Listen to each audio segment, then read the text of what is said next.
Picture a landscape of rolling hills under a soft Italian sun, a place where cypress trees stand as silent witnesses and the whispers of an ancient people seem to linger on the breeze.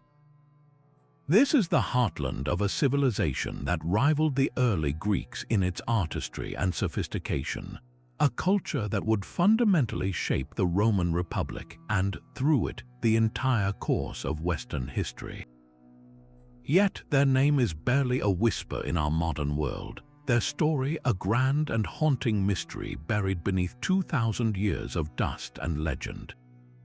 They were the Etruscans, and their world was one of vibrant cities, breathtaking goldwork, and profound religious mystery, a society so advanced and yet so completely lost to time that unraveling their secrets feels like trying to grasp at smoke. They flourished for centuries in the land we now call Tuscany, long before the Roman legions marched, building a sophisticated network of city-states, creating art of stunning vitality, and living by customs that seemed utterly foreign to their neighbors. They were the teachers of the Romans in architecture and ritual, the masters of metallurgy whose wealth was legendary, and a people who, according to their own accounts, did not originate in Italy but arrived from afar, adding yet another layer to their profound enigma. And then they simply vanished, not in a sudden cataclysm, but through a slow cultural absorption that left their language extinct and their history written only by their conquerors. Today, we are left with fragments, magnificent painted tombs, intricate jewelry, and thousands of inscriptions no one can fully decipher. This is not just the story of another ancient culture. It is a journey into one of history's most captivating silent chapters, a puzzle where every discovered artifact feels like a single piece of a vast, beautiful mosaic whose full picture we may never completely see. We invite you now to step into their world, to walk through their silent necropolises, and to listen for the echoes of a people who dared to live with such joy and who faced the afterlife with such elaborate preparation. This is the story of the Etruscan civilization, a tale of a vibrant, enigmatic culture that continues to challenge everything we think we know about the ancient past, a gentle mystery waiting patiently in the Italian soil for us to finally understand. So who were these people and where did they come from? This fundamental question has been a subject of fierce debate since antiquity itself, creating a rift in historical opinion that stretches all the way back to the ancient Greek historians. On one side, we have the father of history, Herodotus, who recorded a compelling story of migration. He tells us that during a great famine in Lydia, in what is now Western Turkey, the king divided the population in two. One half would stay, and the other, led by his son Tyrrhenus, would set sail to seek a new home. After a long and perilous journey, these Lydian migrants finally landed on the western shores of Italy, settling in a land they would rename in honor of their prince, calling themselves the Tyrrhenians. This narrative of an Eastern origin was widely accepted for centuries, seeming to explain the Etruscans' distinct language and their seemingly exotic, non-Indo-European customs that stood in such stark contrast to their Italic neighbors. But then, centuries later, another Greek writer living in Rome, Dionysius of Halicarnassus, vehemently disagreed. He argued that the Etruscans were, in fact, autochthonous, a word meaning they were native to the land, springing from the very soil of Italy itself. He pointed to their unique language and traditions as evidence not of foreign roots, but of an ancient, isolated development that had existed there since time immemorial. For nearly 2 millennia, these two competing theories, one of migration and one of indigenous origin, rested solely on the words of these ancient scholars. It wasn't until archaeologists began to dig that the soil itself started to offer its own testimony. What they uncovered was the Villanovan culture, named for a site near Bologna, which flourished from about 900 to 700 BC. The Villanovans practiced cremation, placing the ashes of their dead in distinctive hut-like urns, and their settlements lie directly beneath later major Etruscan cities. This provides a powerful argument for continuity, suggesting that the Etruscans evolved in situ from this earlier, indigenous population. The Villanovans were already skilled metalworkers, and their society shows a clear and steady progression into the vibrant, wealthy Etruscan civilization we recognize. Yet the mystery is far from solved. If the Etruscans simply evolved from the Villanovans, why is their language a complete isolate, unrelated to any of the Indo-European tongues spoken around them? This linguistic puzzle remains one of the most enduring and tantalizing aspects of the entire enigma. We have over 10,000 Etruscan inscriptions, and while we can sound out the words and understand basic grammar and vocabulary from bilingual texts, the language as a whole remains stubbornly obscure, a closed book whose full story we cannot read. Modern genetic studies have added another complex layer. Rather than providing a simple answer, analysis of ancient Etruscan DNA from burials shows a strong genetic component linked to the steppe pastoralists who spread across Europe, which supports the indigenous model. However, it also reveals evidence of contact and genetic flow from the eastern Mediterranean, particularly the area of ancient Anatolia, which intriguingly echoes the migration story of Herodotus. This suggests a more nuanced truth. It seems the core of Etruscan society was indeed local, rooted in the Villanovan people, but they were never isolated. They were a cosmopolitan people connected by the trade routes of the ancient world, absorbing ideas, people, and influences from across the sea, and from this unique fusion, they forged a civilization unlike any other. Their origins, then, are not a simple choice between two opposing theories, but an intricate tapestry woven from both native threads and distant, exotic strands. If the debate over their origins feels complex, it is a model of clarity compared to the profound silence surrounding their words. The Etruscan language stands as one of history's most tantalizing and frustrating puzzles. We can, in a technical sense, read it aloud. The Etruscans adopted a version of the Greek alphabet, and those letters are largely familiar to us, allowing us to pronounce the words they left behind. The sound of their speech is not entirely lost, yet, for all that, the language remains a locked room whose key has been misplaced. We can peer through the keyhole and describe the shapes of the furniture inside, but we cannot truly enter and understand the conversations that once filled the space. This is because Etruscan is a non-Indo-European language, a linguistic island in a sea of related Italic tongues like Latin. It has no living descendants, no close relatives to which we can compare it. We have over 10,000 inscriptions, but the vast majority are heartbreakingly brief funerary dedications on tombs that repeat the same formulaic phrases: names, family relationships, and titles. They tell us who was buried, but not who they were, not what they dreamed or feared or celebrated. The few longer texts we possess are like fragments of a vast, lost library, each one a treasure that only deepens the mystery. The most significant is the Liber Linteus, the Linen Book of Zagreb. This is the longest Etruscan text known to exist, a ritual calendar written on linen cloth that was later, in a bizarre twist of fate, cut into strips and used by Egyptians to wrap a mummy. We have the words, we can follow the liturgy of their religious year, but the specific meanings of the ceremonies, the names of the gods being invoked, and the significance of the rituals remain shrouded in educated guesswork.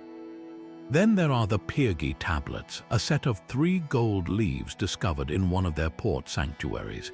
These provide a rare and precious bilingual text, with 1 version in Phoenician and 2 in Etruscan. They commemorate the dedication of a shrine to the goddess Astarte by a local ruler.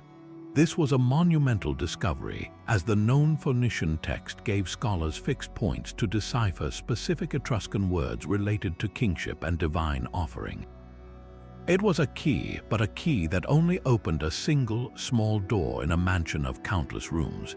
The profound challenge this linguistic barrier poses cannot be overstated. It is the difference between observing a culture from the outside and understanding it from within. Without their own literature, their own histories, their own poems and legal codes, we are left to interpret their entire world through the silent testimony of archaeology and the often biased accounts written by their Roman successors. We can admire a beautiful fresco of a banquet, but we cannot hear the jokes being told or the songs being sung. We can excavate a temple complex, but we cannot know the prayers that were whispered there or the precise nature of the covenant between the people and their gods. We see the physical shell of Etruscan life in all its vibrant artistry, but the inner world of their thoughts, their philosophy, their jokes, and their fears, the very things that make a culture truly alive, are almost entirely lost to us. This is the core of the Etruscan enigma, a civilization we can see with stunning clarity, but whose voice we can only hear as the faintest, most alluring echo. This profound connection to the unseen world shaped every aspect of Etruscan life, and to understand their civilization is to understand their unique relationship with the divine. They believed the universe was not a chaotic place, but a meticulously ordered creation where the will of the gods was not a mystery to be pondered, but a physical text to be read directly from the world around them. This was a fundamental doctrine known to the Romans as the Etrusca Disciplina, a vast and complex body of sacred knowledge that dictated how to interpret the divine will and, crucially, how to act upon it. At the very heart of this practice was the art of haruspicy, a form of divination that might seem strange to modern sensibilities but represented the highest science to the Etruscans. A specially trained priest known as a haruspex would sacrifice a sheep or another animal and then perform a meticulous reading of its liver. They did not see a mere organ. They saw a perfect microcosmic map of the heavens, a divine mirror reflecting the entire cosmos. Every bump, every mark, every slight variation in the lobes of the liver was believed to correspond to a specific god or a future event. The priests used a bronze model of a liver, like the famous Piacenza liver, which was divided into sections representing different deities and celestial regions, serving as a training manual for interpreting the real thing. The goal was not to change a predetermined future, but to understand it, to discern whether the gods were favorable to a proposed action, be it going to war, founding a city, or even a personal undertaking. A favorable reading meant the cosmic forces were aligned. An unfavorable one was a clear warning to stop and change course. This practice was considered so vital that the Romans, despite often viewing Etruscan customs as exotic, regularly employed Etruscan haruspices for matters of state right up until the final days of the empire, a testament to the profound respect for this ancient spiritual technology. This entire system was governed by a powerful yet distinct pantheon of gods. While they shared some similarities with the Greek and later Roman deities, the Etruscan divine hierarchy had its own unique character and intensity. At its apex was Tinia, a powerful sky god analogous to the Greek Zeus or Roman Jupiter, but with a crucial difference. Tinia did not wield unlimited power. He himself was subject to the cosmic laws of fate. He could wield 3 types of thunderbolts, but only one of them could he launch without first consulting a council of 12 other, even more mysterious and powerful gods. This illustrates a universe governed by immutable rules that even the chief god had to obey. Alongside him was Uni, a mother goddess and queen of the heavens, equivalent to Hera or Juno, who was often depicted as a protective and powerful figure. And then there was Minerva, the Etruscan counterpart to Athena, a goddess of wisdom, craft, and surprisingly also of war.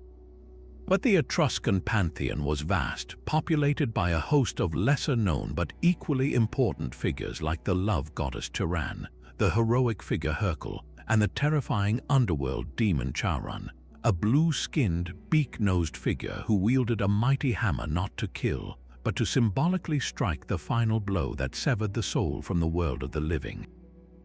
These gods were not distant, abstract concepts. They were immediate, tangible forces whose moods and mandates could be directly perceived through the signs in the sky, the flight of birds, and the entrails of a sacrificial animal.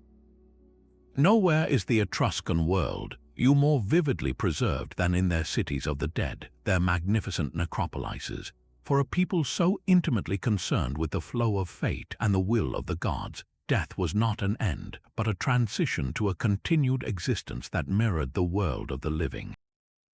They did not simply bury their dead, they built for them entire subterranean houses complete with rock-cut furniture, vibrant frescoes depicting joyous banquets, lively dances and sporting events, and stocked them with every luxury imaginable, from exquisite gold jewelry and bronze mirrors to fine pottery and even chariots. Walking through the tomb of the leopards in Tarquinia or the elaborate cube tombs of Servitory is an experience that challenges our typical notions of a somber afterlife. The walls are alive with color, showing men and women reclining together at a symposium, drinking wine, playing music, and enjoying the company of one another in a perpetual, blissful celebration.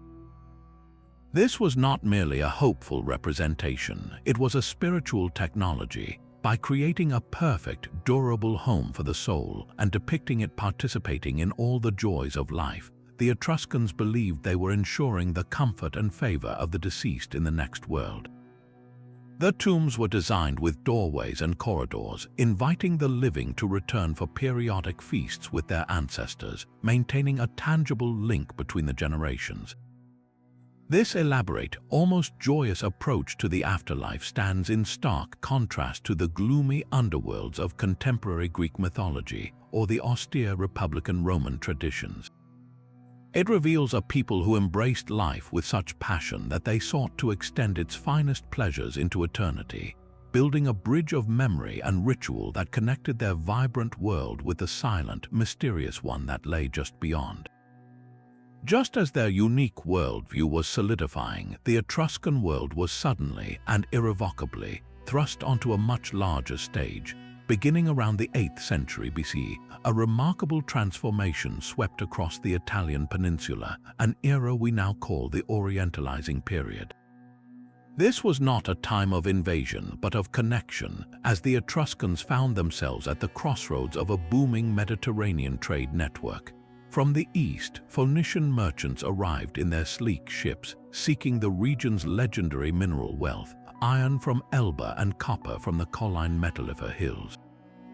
In return, they brought dazzling luxuries the likes of which Italy had never seen: intricate gold jewelry, beautifully carved ivory, scented oils in delicate glass and faience vessels, and bronze bowls decorated with sphinxes, griffins, and lotus palms.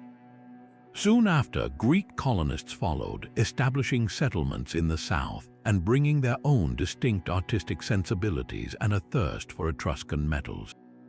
This influx of exotic goods and foreign ideas did not overwhelm the Etruscans. Instead, it acted as a catalyst, supercharging their society and fueling an explosion of artistic and cultural innovation. The new wealth flowing into Etruria created something unprecedented: a super-elite class whose power was expressed not just in battle, but in breathtaking opulence.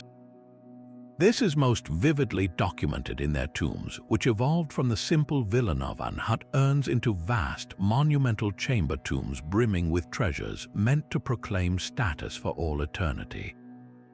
The Rigolini Galassi tomb in Servitory, discovered in the 19th century, stands as a perfect time capsule from this era.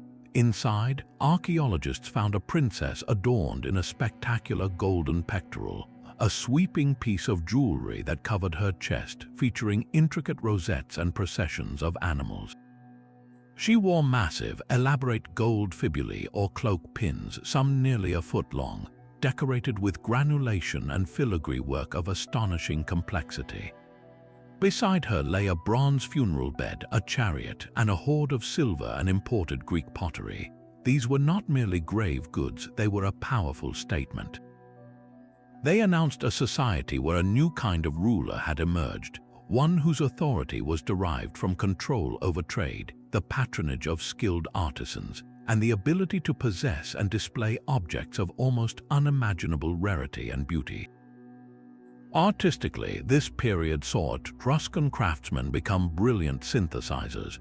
They eagerly adopted the exotic motifs of the East, the fearsome lions, the elegant palmettes, the mythical beasts, but they did not simply copy them. They made them their own, infusing these foreign forms with a distinct local vitality. A Greek pot might depict a perfectly balanced, formal scene from mythology, but an Etruscan version of that same pot would often feature more dynamic, even frenetic figures with a greater emphasis on emotion and movement. Their Bokharo ware, a unique, lustrous black pottery that was a trademark Etruscan invention, began to be produced in sophisticated shapes inspired by Phoenician and Greek metalwork, yet it remained unmistakably Etruscan in its feel and function. This cultural fusion extended beyond objects to ideas. The concept of the symposium, the aristocratic drinking party, was adopted from the Greeks, but Etruscan art reveals a fascinating difference.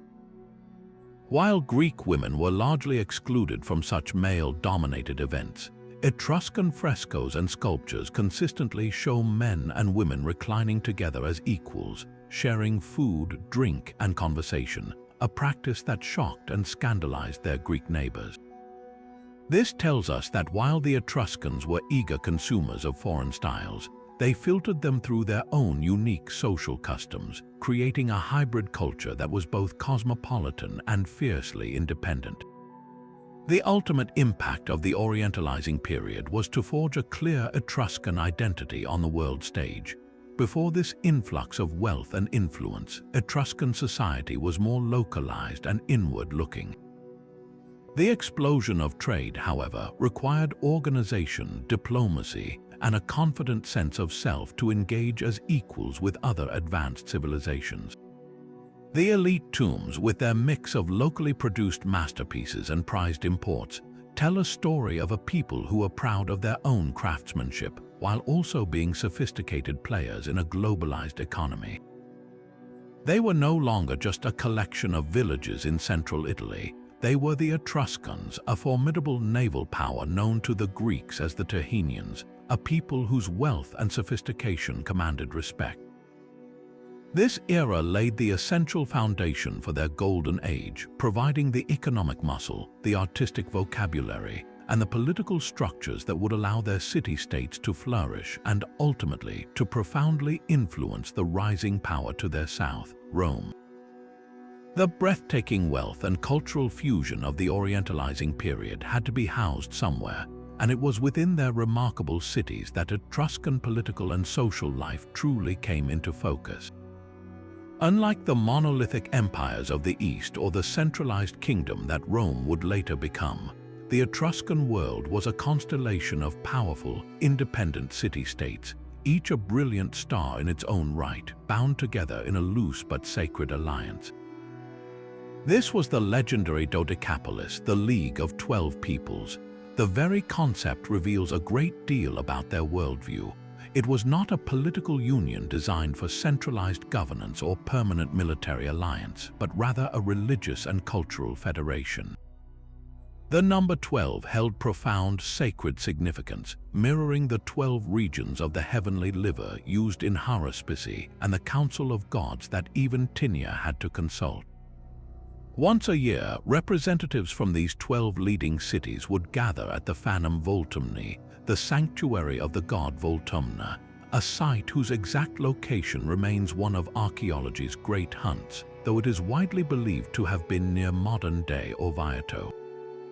There, they would not debate taxes or pass laws for a unified nation, but instead participate in shared religious rites, celebrate grand games and festivals, and discuss matters of mutual concern, such as establishing new colonies or, on rare occasions, coordinating a collective response to an external threat.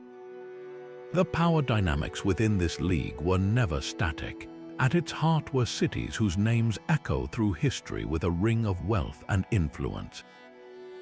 Veii, located just 10 miles north of Rome, was a perennial rival to the future empire, a sprawling and formidable city perched on a steep plateau and protected by massive walls, its territory stretching to the sea.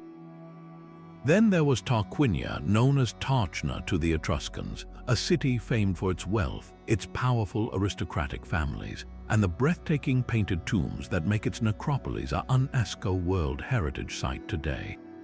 Cerveteri or Carrhae was another titan, a maritime powerhouse whose access to the sea and control over mineral trade routes filled its tombs with golden treasures like those from the Righelini Galassi tomb. Other key members included Volsai, with its vast territory and master metalworkers, and Orvieto, the ancient Velsna, a virtually impregnable fortress city perched on a towering tufa cliff. Yet for all their sacred bonds, these cities were just as often competitors as they were confederates. They fought frequent and brutal wars against each other over borders, trading rights, and control of resources. This chronic inter-city rivalry was their great political weakness, preventing them from ever uniting into a single, cohesive Etruscan nation that could permanently counter the rising ambition of Rome. They were a concert of brilliant soloists, each playing a powerful tune, but ultimately unable to compose a symphony that could withstand an orchestrated assault. Walking through the ruins of these cities today, one is immediately struck by their sophisticated and deliberate urban planning, a testament to a highly organized and practical society. The Etruscans were master engineers who shaped the very land to their will. They favored defensible plateaus with steep cliffs, but these sites often lacked natural drainage.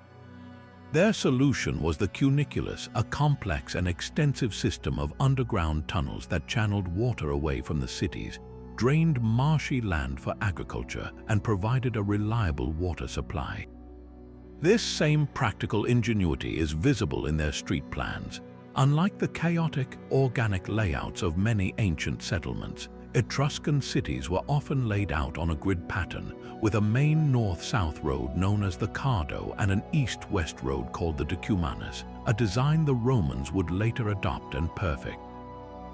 The streets were paved and equipped with gutters, ensuring that even in heavy rain, the city remained clean and accessible. Their walls were not simple piles of stone.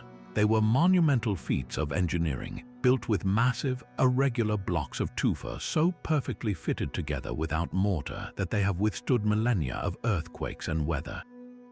These cyclopean walls, snaking across the landscape for miles, were as much a statement of power and permanence as they were a practical defense. The heart of the city was its Acropolis, the high citadel where the most important temples were located. Etruscan temples, built of wood and mud brick on tall stone platforms, were vibrant with painted terracotta statues that lined the roof ridges, depicting gods, heroes, and fearsome demons. While the wooden superstructures have long since vanished, the stone foundations and the scattered, brightly colored fragments of these decorations hint at a cityscape that was far from drab. It was a polychrome marvel of form and color. From this sacred and administrative center, the city spread out in a carefully organized manner with residential quarters, workshops for pottery and metalworking, and bustling market areas. The very air in a city like Cerveteri or Perugia would have been filled with the smells of baking bread, the sound of hammer on bronze, and the sight of aristocrats in fine linen and citizens going about their daily lives, all within a meticulously planned urban environment that balanced defensive needs, spiritual life, and commercial vitality. This harmonious blend of sacred geography, military might, and civil engineering created the powerful containers that held the vibrant, mysterious, and ultimately fragile genius of Etruscan civilization.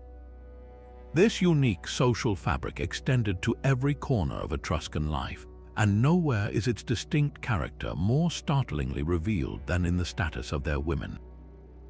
If we were to step into an aristocratic Greek symposium of the same period, we would find a world of men. Wives were absent, and the only females present were hired entertainers or heterae, whose social standing was precarious at best. Now let's cross the cultural divide and look at the frescoes adorning the tombs of Tarquinia, like the Tomb of the Leopards or the Tomb of the Biggers.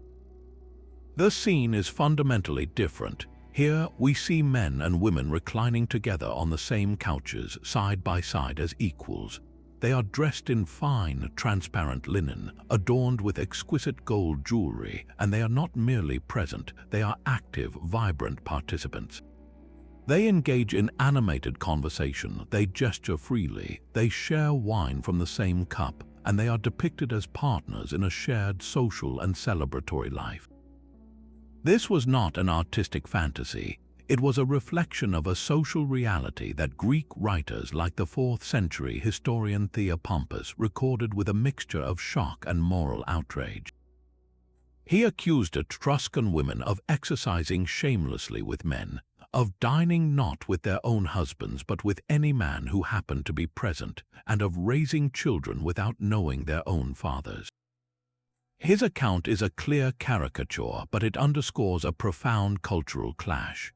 What he was witnessing and utterly misinterpreting was a society where women enjoyed a level of social freedom that was unimaginable in the patriarchal structures of Athens or early Rome.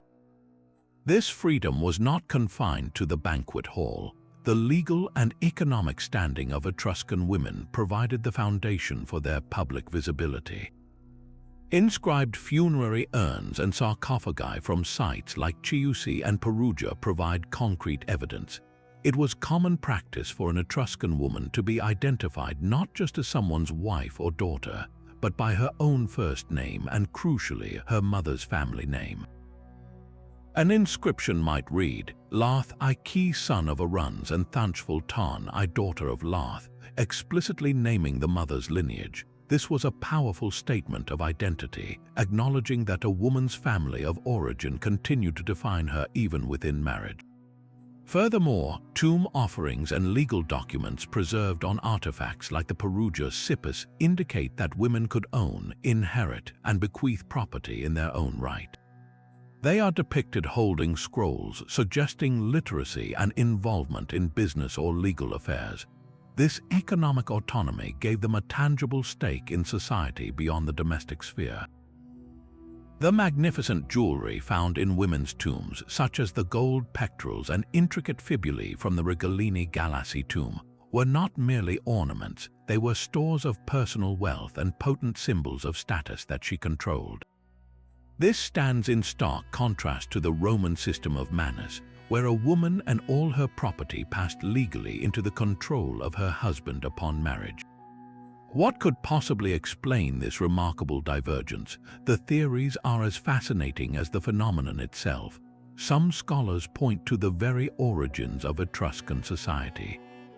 If their elite class emerged rapidly during the Orientalizing period from a fusion of local Villanovan chieftains and wealthy merchant princes, then lineage and inheritance might have been traced through both the male and female lines to consolidate power and wealth more effectively. In such a dynamic, fluid environment, the status of a high-born woman as a link between powerful families would be immense, granting her significant social leverage. Another compelling theory suggests a connection to their religion. The Etruscan pantheon was replete with powerful female deities. Uni was a queen of the heavens, Minerva was a goddess of strategic warfare and wisdom, and the prophetess Vagoia was credited with revealing sacred laws regarding land division. When the divine world is populated by such authoritative female figures, it naturally creates a cultural space for women to hold a more respected and visible position in human society. Their religious framework did not relegate women to a purely passive or secondary spiritual role, and this theological reality seems to have been reflected in their daily lives. Ultimately, the Etruscan woman was not an anomaly in her own world. She was an integral part of its social and economic engine.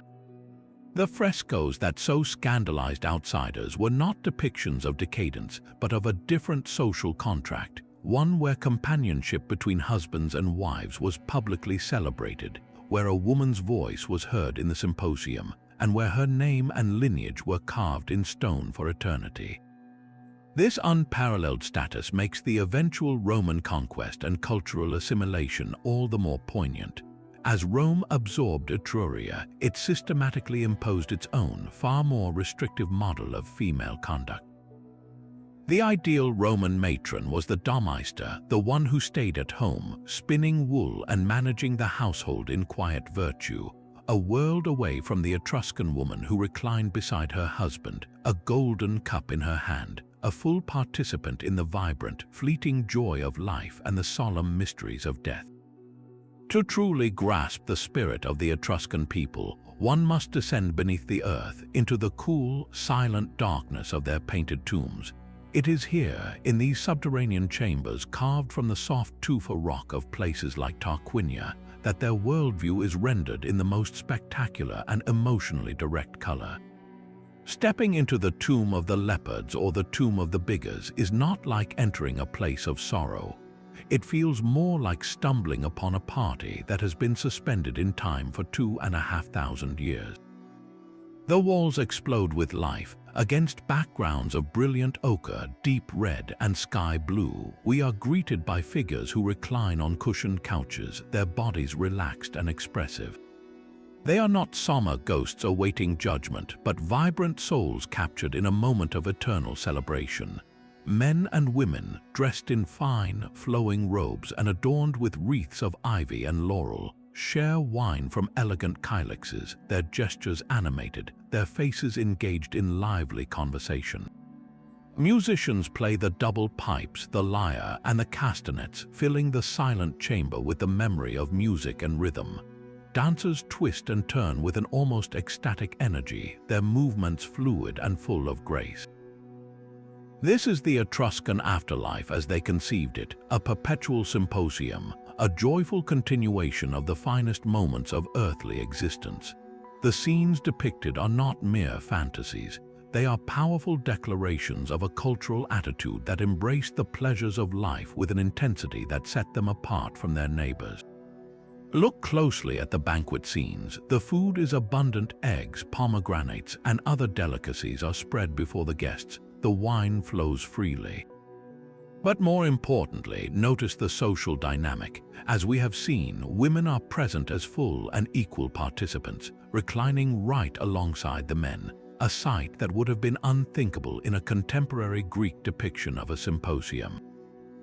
This tells us that for the Etruscans, the highest form of social and spiritual bliss was a communal one, shared between the sexes. It suggests a belief that the soul's journey beyond death was not a solitary, bleak passage to a shadowy underworld, but a transition to a community where the bonds of family, love, and friendship were not severed but eternally preserved and celebrated. Even the natural world is invited to this eternal feast. In the tomb of the hunting and fishing, the walls are alive with dolphins leaping in azure waves and birds soaring across a painted sky, while young men climb rocks to dive into the sea. This integration of humanity with a vibrant, teeming nature reinforces a philosophy that saw existence as a singular, beautiful continuum, not a series of separate realms. The artistic techniques used to create these masterpieces were as sophisticated as their vision. The painters worked with remarkable speed and confidence on the freshly plastered walls, using a limited but powerful palette derived from minerals, red and yellow from ochre, black from charcoal or bone, and white from lime. They employed the fresco technique, applying pigments to wet plaster so that the colors would bond chemically with the wall surface as it dried, ensuring their stunning preservation for millennia. Their style is characterized by a fluid, almost calligraphic line that captures movement and emotion with breathtaking economy. There is a lack of the rigid idealism found in later classical Greek art. Instead, Etruscan figures possess a delightful realism and a palpable sense of life. Their bodies are rendered with an understanding of anatomy that feels observational and immediate, and their gestures are natural and expressive, pulling the viewer directly into the scene. This vitality finds its most iconic expression in the enigmatic Etruscan smile that graces many of their terracotta and bronze sculptures. Look at the famous sarcophagus of the spouses from Servitory, a life-sized terracotta sculpture of a husband and wife reclining together. Their faces are not neutral or solemn. They are animated by a distinct, subtle, and knowing arch of the lips. This is not a broad grin of frivolity, but a serene, contented, and deeply human expression. It conveys a sense of well-being, of inner peace, and of a quiet joy in the company of a loved one. This smile appears on the faces of the Apollo of Veii and the orator, or Elaringata, as well. It is a deliberate artistic convention, a way of investing the figure with a soul, with a positive and approachable presence. It tells us that the Etruscans saw their gods, their heroes, and themselves as beings capable of happiness, even in the formal context of a funerary monument. It is the very antithesis of the stoic, impassive masks of later Roman portrait busts, a final, beautiful clue to a culture that chose to face eternity not with fear, but with a confident and welcoming calm. There is a great and often overlooked historical irony in the story of Rome and the Etruscans. While the Romans would eventually conquer and absorb the Etruscan city-states, they first spent centuries as their students, willingly and systematically adopting the very foundations of their own future civilization from the culture they would one day subjugate.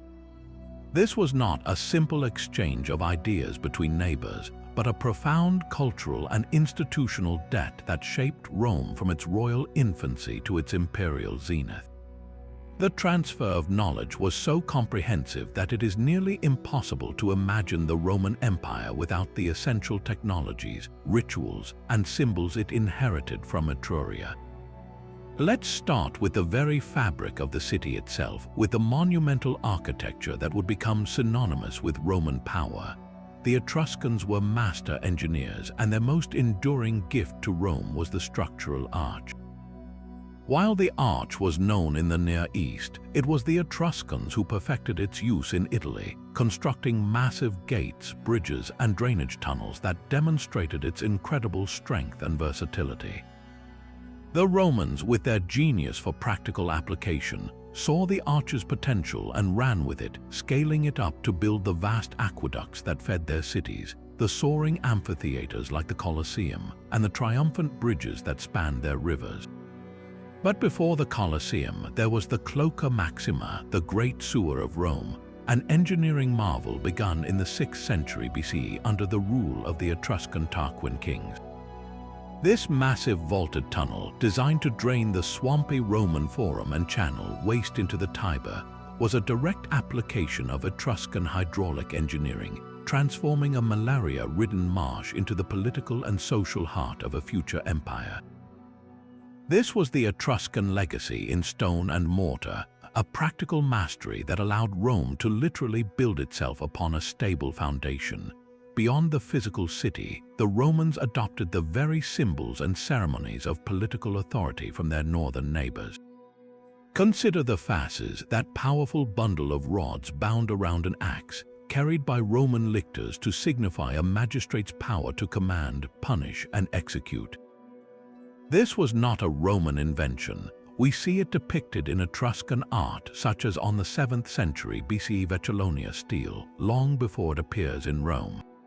The fasces symbolized the state's coercive power, the idea that a single rod could be broken, but a bundle was unbreakable. The Romans adopted this potent symbol wholesale, making it the ultimate emblem of republican magistral authority, and it would endure for centuries, even being revived in the modern era. Similarly, the formal regalia of Roman leaders was deeply Etruscan. The purple-bordered toga, the toga praetexta, worn by senators and high-ranking youths, was an Etruscan fashion. The curule chair, the sella curiulis, upon which consuls and praetors sat to dispense justice, was an Etruscan design, originally a folding stool used by Etruscan aristocrats as a sign of their status. Even the word populus, for the people, may have an Etruscan root. When the early Romans wanted to establish the visual language of power, they looked to the sophisticated and established customs of the Etruscan elite, adopting a complete package of insignia that conveyed legitimacy and command. Perhaps the most profound debt, however, lay in the realm of the spirit. The Romans were a deeply religious people, but the framework for interpreting the will of the gods, the very system that guided decisions of state for centuries, was the Etrusca disciplina. We've already explored the intricate art of haruspicy, the reading of animal livers, which remained a vital practice in Rome, with Etruscan haruspices consulted by the Senate before major military campaigns. But this was just one part of a larger system of divination that the Romans eagerly embraced. The practice of augury, interpreting the flight patterns of birds, was also refined by the Etruscans. For the Romans, no city could be founded, no temple dedicated, and no army sent to war without first taking the auspices to ensure the gods approved. The first augurs, the priests responsible for this sacred duty, were established under the Etruscan kings. The Romans believed that the Etruscans possessed a unique, divinely revealed knowledge for understanding the cosmos and placating the gods. When a bolt of lightning struck, it was not just a weather event, it was a message from Jupiter, and Etruscan texts dictated precisely which god was speaking based on the bolt's direction, type, and the day of the year. This complex system provided the Roman state with a sense of divine mandate and a method for navigating an uncertain world, a spiritual technology they trusted implicitly. Cultural imports extended into the realm of public spectacle, with one of Rome's most iconic and brutal traditions finding its roots in Etruscan funeral rites. The gladiatorial games, which would come to define Roman entertainment for centuries, did not begin as mass public entertainment. They originated as a form of honorific sacrifice at the tombs of Etruscan aristocrats. Etruscan frescoes, such as those in the Tomb of the Augurs at Tarquinia, show pairs of armed men fighting, often blindfolded or with their heads covered, while a referee oversees the combat. These were not sporting events but ritual duels, fights to the death intended to provide a noble companion for the deceased in the afterlife, a blood offering to honor their passing. The Romans adopted this practice in the 3rd century BCE, with the first recorded gladiatorial games in Rome held in 264 BCE as part of a funeral ceremony for a distinguished aristocrat.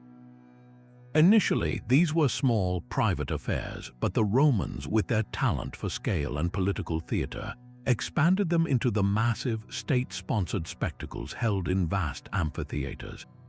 The very word Lannister, for a gladiator trainer, is believed to be of Etruscan origin.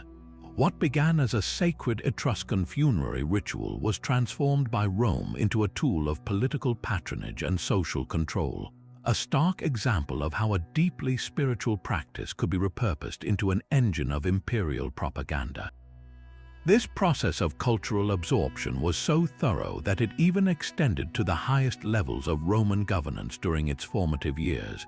The last 3 kings of Rome, according to tradition, were not Latins but Etruscans from the city of Tarquinia.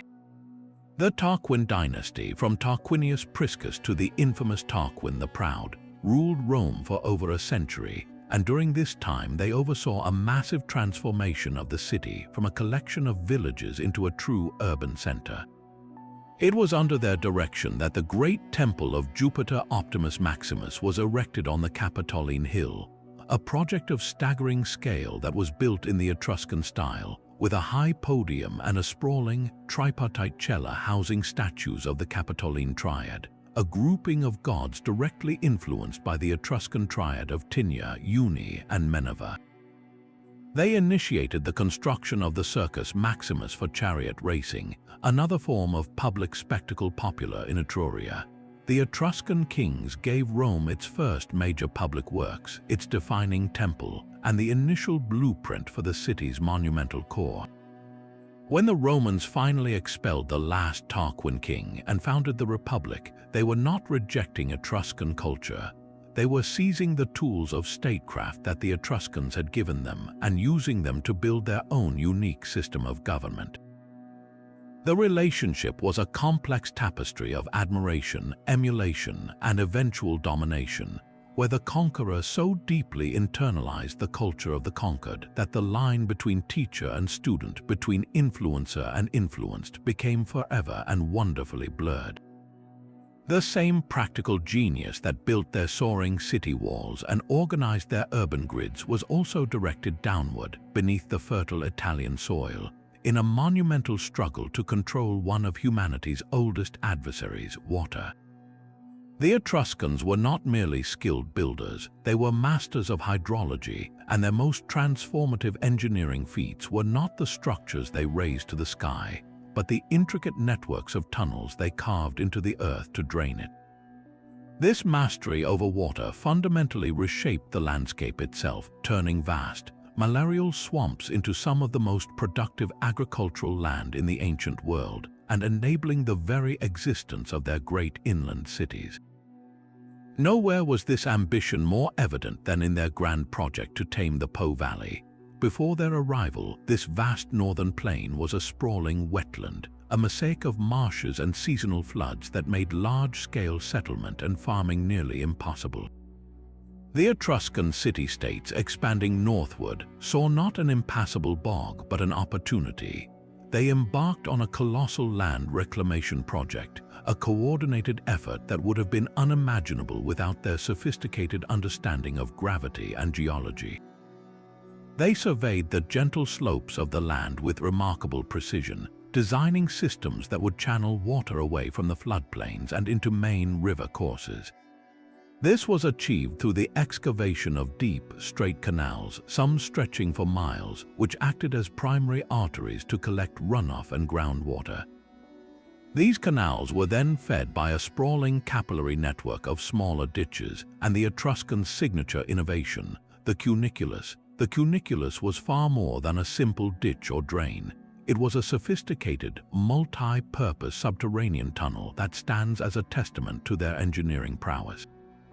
To construct one, crews of workers would first dig a series of vertical shafts down to the desired depth, often 20 or 30 feet, spaced at regular intervals along a carefully planned route.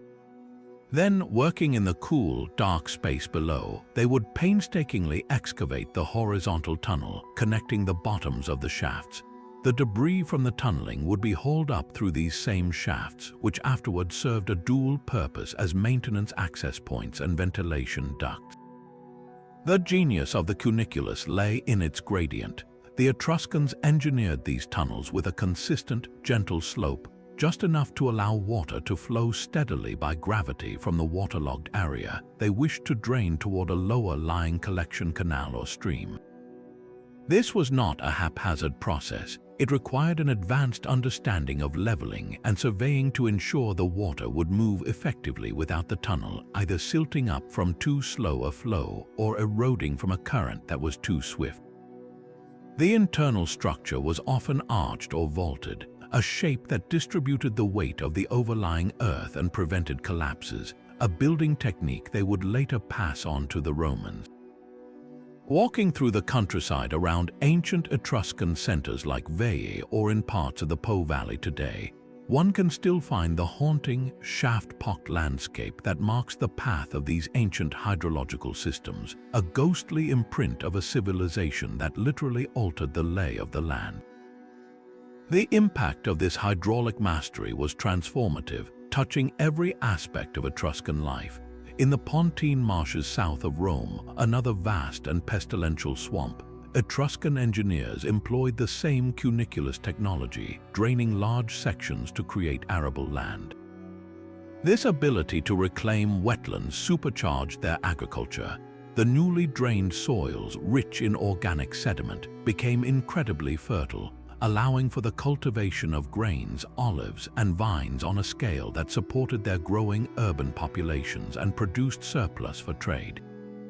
This agricultural wealth was the bedrock of the economic prosperity we see reflected in the opulent Orientalizing period tombs.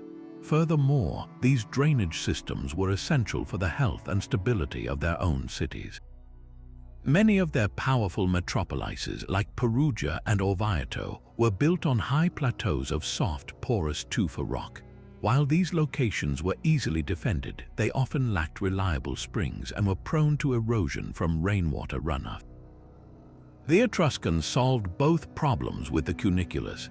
They constructed complex networks to channel storm water away from the city foundations, preventing catastrophic landslides, and they dug deep drainage tunnels to dewater the slopes, making them more stable for construction.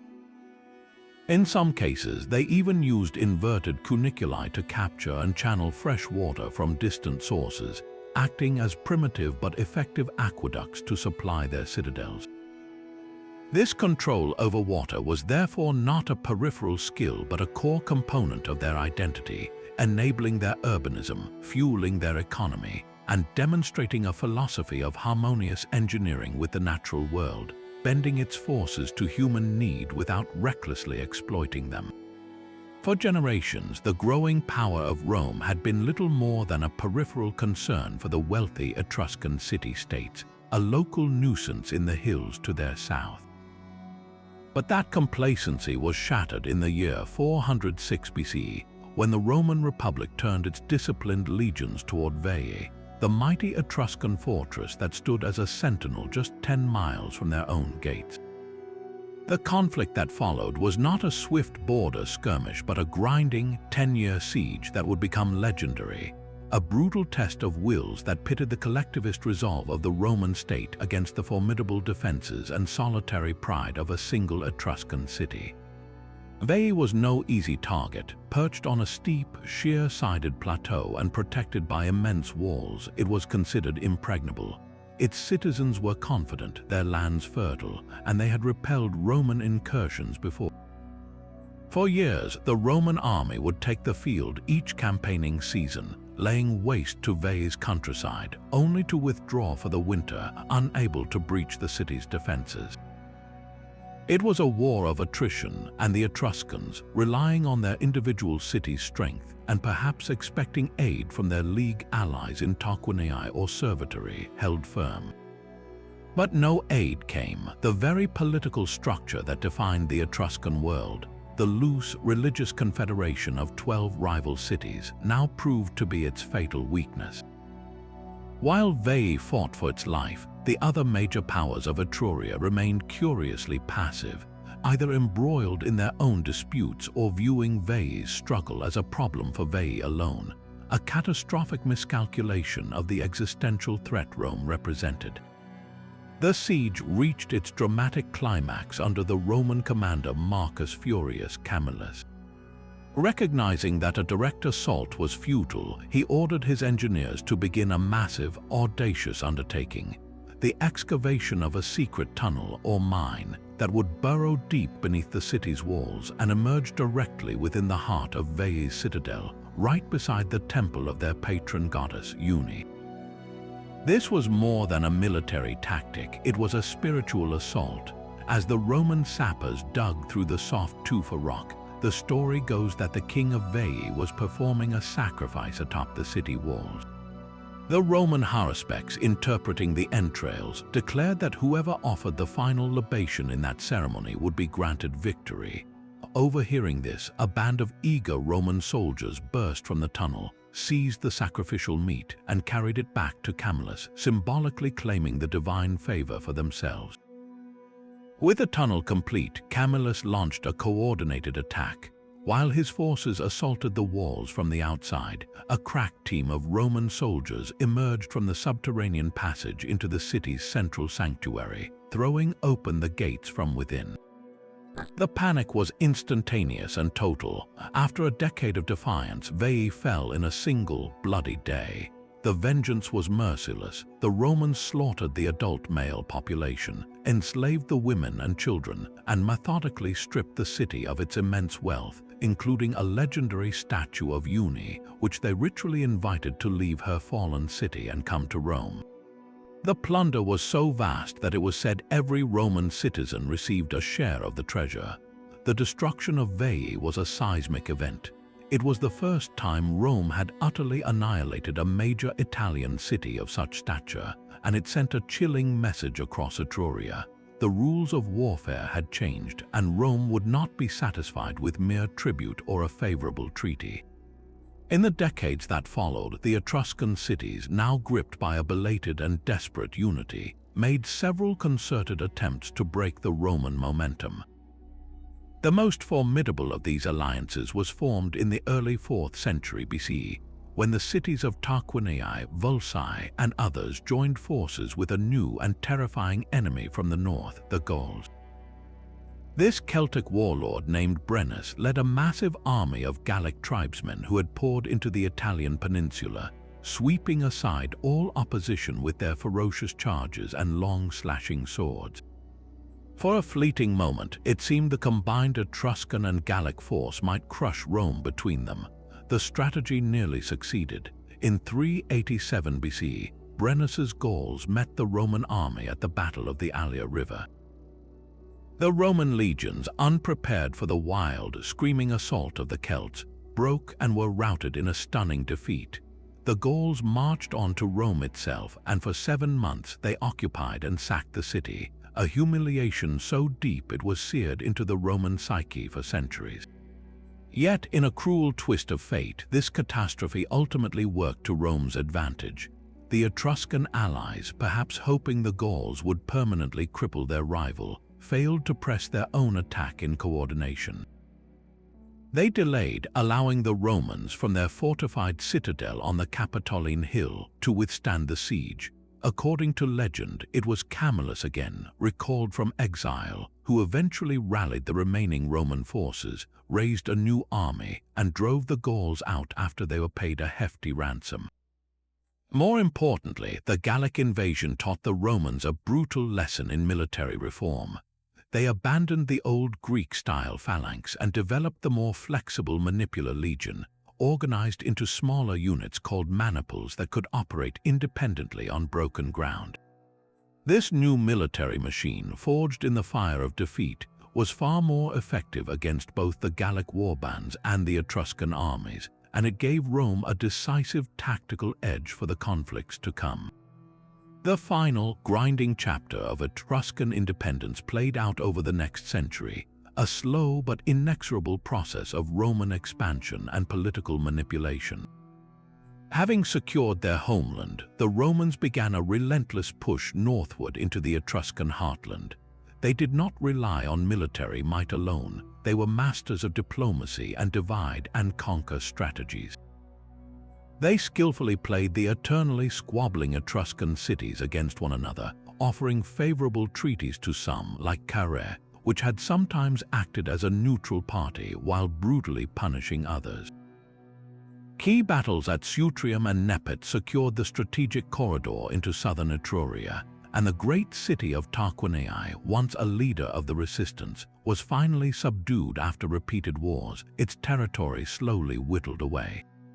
The Romans established fortified colonies deep within Etruscan territory, planting loyal communities that acted as permanent garrisons and levers of Roman culture. The final, symbolic blow came in the early 3rd century BC with the war against Volsiniae, modern-day Orvieto. This ancient and sacred city, believed by many to be the site of the Fanum Voltumni where the Etruscan League met, was one of the last holdouts. After a long siege, the city fell in 264 BC, the same year the first gladiatorial games were held in Rome. The Romans systematically dismantled the old city on the plains and forcibly relocated its populace to a less defensible site, a common tactic to break a conquered people's spirit. The loot from Volsiniae was staggering, including over 2,000 bronze statues that were carried back to Rome, a physical representation of Etruscan cultural wealth being absorbed by the victor. With the fall of Volsiniae, the last flicker of a unified Etruscan political will was extinguished. One by one, the remaining cities from Perugia to Cortona formally allied with Rome or were militarily integrated, becoming part of the growing Roman Confederation. The Etruscan people did not vanish in a fiery cataclysm, but their world, their independence, and their political power slowly faded away, absorbed into the relentless, homogenizing machine of the Roman state, their vibrant cities becoming quiet municipalities in a vast new empire whose very foundations they had helped to lay. Yet for all the joyful banquets painted on their tomb walls, the Etruscans possessed an equally vivid and complex vision of the soul's perilous journey to that eternal party. The path to the afterlife was not a simple one. It was a transition fraught with danger, presided over by a host of terrifying and fascinating chthonic figures who acted as guides, guardians, and gatekeepers. Foremost among these was the demon Charon, a being whose appearance was designed to instill a primal fear. Unlike the graceful, idealized figures of the banqueters, Charon was depicted as a grotesque, hulking brute with bluish-gray skin, wild, tangled hair, a beak-like nose, and sometimes pointed animal ears. He was not a figure of pure evil, but rather a psychopomp, a conductor of souls, whose terrifying visage symbolized the brutal finality of death separation. In his hand, he did not carry a scythe, but a heavy mallet, which he would often raise menacingly, not to kill the deceased who was already dead, but to deliver the symbolic final blow that severed the soul's last connection to the world of the living. His presence in tomb art was not meant to torment, but to make the process of death comprehensible and ritualized, a necessary ordeal overseen by a recognized, if fearsome, official of the underworld. Alongside Charon was the far more ambivalent figure of Vanth, a winged female demon who presents a fascinating duality. She too is a psychopomp, often shown accompanying the deceased or standing at the symbolic doorway of the tomb. Her appearance is less monstrous than Charon's. She is typically a beautiful, fully clothed woman, but her wings mark her as a supernatural being, and she frequently carries a scroll, a torch, or a key. The scroll is particularly intriguing, suggesting she may be a recorder of fates, holding the life story of the individual she escorts. The torch could light the way through the darkness of the underworld, while the key might unlock the gates to the next realm. Unlike the consistently grim Charon, Vanth's expression is often serene, even compassionate. Her role seems to be one of guidance and protection, ensuring the soul completes its journey safely. The coexistence of the horrific Charon and the more benevolent Vanth reveals a nuanced Etruscan theology that acknowledged both the terror of death's violence and the possibility of a guided, orderly transition, a balance between the brutal finality of the end and the hopeful guidance toward a continued existence. This profound shift in their spiritual focus is also physically manifested in the very way they treated the bodies of their dead. For centuries following their Villanovan ancestors, the Etruscans practiced cremation. The ashes of the deceased were placed in biconical urns that often resembled the huts of the living, a simple and powerful statement of a continued, if reduced, domestic existence. But around the 6th century BCE, a major transformation occurred across Etruria: the widespread adoption of inhumation, the burial of the full, articulated body. This was not a random change in fashion. It coincided with the peak of their wealth and cultural contact during the Orientalizing period, and it signifies a fundamental evolution in their beliefs about the soul and its vessel. To cremate a body is to liberate the spirit quickly, consuming the physical form in a purifying fire. To inhume a body, to carefully preserve it within a stone sarcophagus or on a funeral bed, suggests a belief that the physical self retained a vital connection to the soul's experience in the afterlife. The body itself became the anchor for the spirit's eternal home. This change in practice is spectacularly illustrated by the artifacts left in the tombs. The grave goods evolved from simple personal items placed with cremation, urns to vast assemblages of objects designed for a full, embodied existence beyond the grave. A single tomb could contain everything from full banqueting sets of bronze and pottery, complete with roasting spits and cauldrons, to personal toiletry items like intricately engraved bronze mirrors, perfume bottles, and jewelry boxes. We find weapons, armor, and even entire chariots, signaling that the deceased's social status and warrior identity were expected to continue.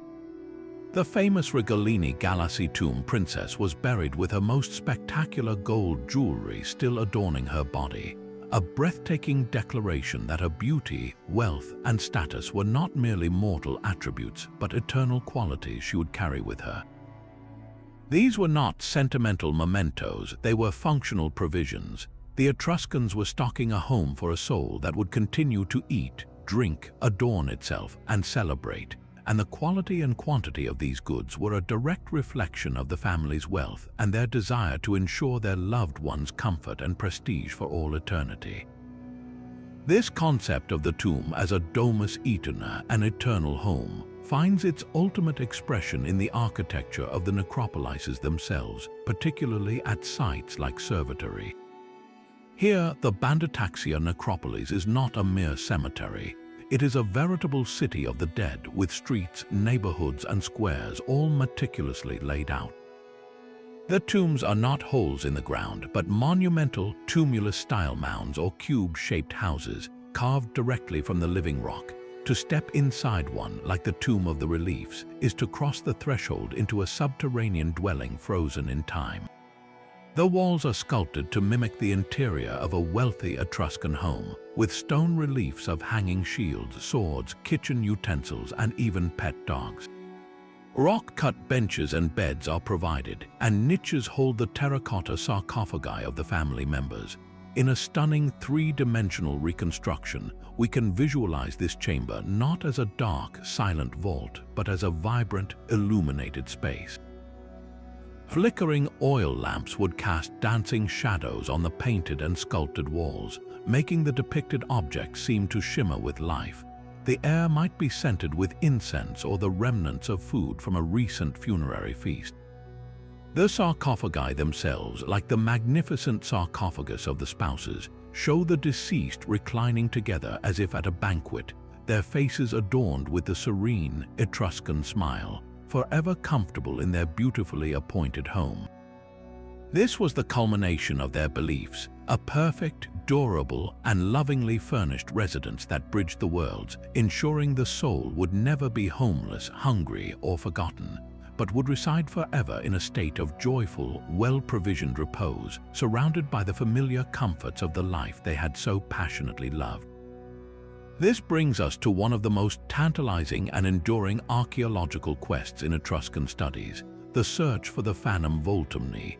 Imagine, if you will, a sacred clearing or a grand temple complex, a place that for centuries served as the beating heart of the entire Etruscan people. This was not the capital of an empire, for they had none, but something perhaps even more powerful, a spiritual and political nucleus. The Fanum Voltumni was the sanctuary of the god Voltumna, or Veltha, a deity of the land, of boundaries, and of the Etruscan people themselves, and it was here that the legendary League of 12 Peoples would convene each year.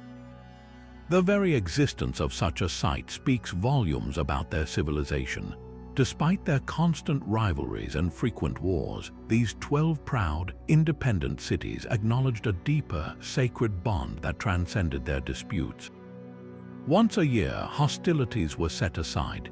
Delegations from Veii, Tarquinii, Servitory, and all the other members of the Dodecapolis would journey to this neutral ground. They came not to pay tribute to a supreme ruler, but to participate in shared religious rites, to celebrate grand athletic games and festivals that must have been spectacular to behold, and to discuss matters of paramount importance to their collective survival. The election of a ceremonial head priest, the establishment of new colonies, or on rare and dire occasions, the coordination. United military response to an external threat. The sanctuary was the physical manifestation of their shared identity, the one place where they were not Veientines or Tarquinians first, but Etruscans. For centuries, however, the Fanum Voltumni existed only in the writings of Roman historians. Livy, our primary source, mentions it multiple times in his History of Rome, noting it as the place where Etruscan leaders gathered to deliberate. Yet, he never provides a precise location, treating it as a place so well known to his contemporaries that it needed no detailed description. As a result, for modern archaeologists, finding the Fanum became a sort of holy grail, a pursuit to pin down the very soul of Etruria. The search was fraught with difficulty, guided by little more than hints from ancient texts and a great deal of scholarly deduction. The most compelling clue was its association with the city of Volsinii, given the linguistic connection between Voltumna and Volsinii. The ancient sources describe the final, tragic siege of Volsiniae by the Romans in 264 BCE, an event that led to the sanctuary's destruction or abandonment and marked the effective end of Etruscan political independence.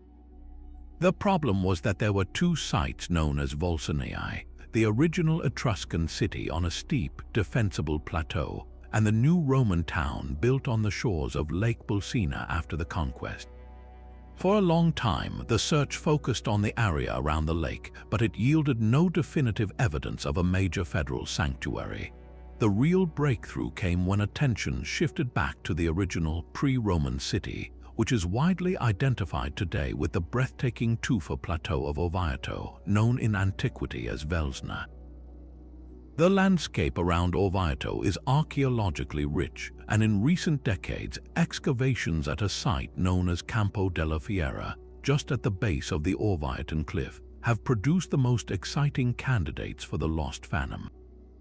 Campo della Fiera, which translates to Field of the Fair, has revealed a complex history of continuous sacred use stretching from the Etruscan period through the Middle Ages. Archaeologists have unearthed the remains of multiple temples and altars, a network of sacred roads and fountains, and a wealth of votive offerings, terracotta statues, bronze figurines, and inscriptions dedicated to various deities. The scale of the site is massive, covering many acres, and its layout, with different sacred areas connected by processional ways, fits the description of a major federal sanctuary designed to host large annual gatherings. Crucially, evidence points to a violent destruction layer dating to the mid-3rd century BCE, perfectly aligning with the Roman sack of Volsiniae. After this destruction, the site's character changed, but it never completely lost its sacred aura, with later Roman and even medieval Christian structures being built atop the Etruscan ruins, as if the location itself retained an enduring power. Based on these stunning finds, we can begin to imagine what the Phantom Voltumni might have looked like in its heyday. A speculative artistic reconstruction would show a sprawling, open-air sanctuary, less a single building and more a sacred district.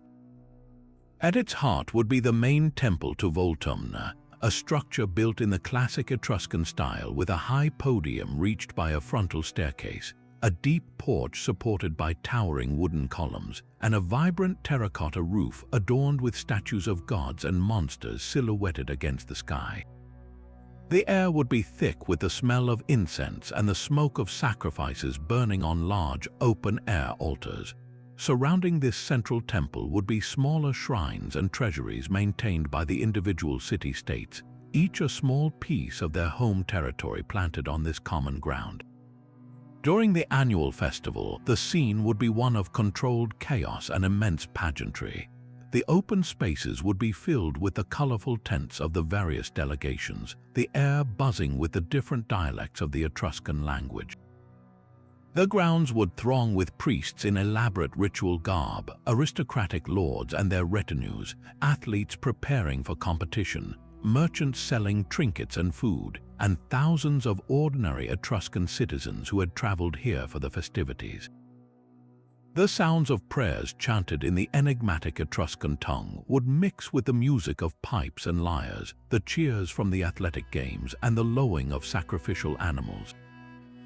It was here, amidst this vibrant cacophony, that the destiny of a civilization was debated and reaffirmed year after year, a powerful, tangible expression of a unity that, however fragile, bound them together as one people under the watchful eye of their most unifying God.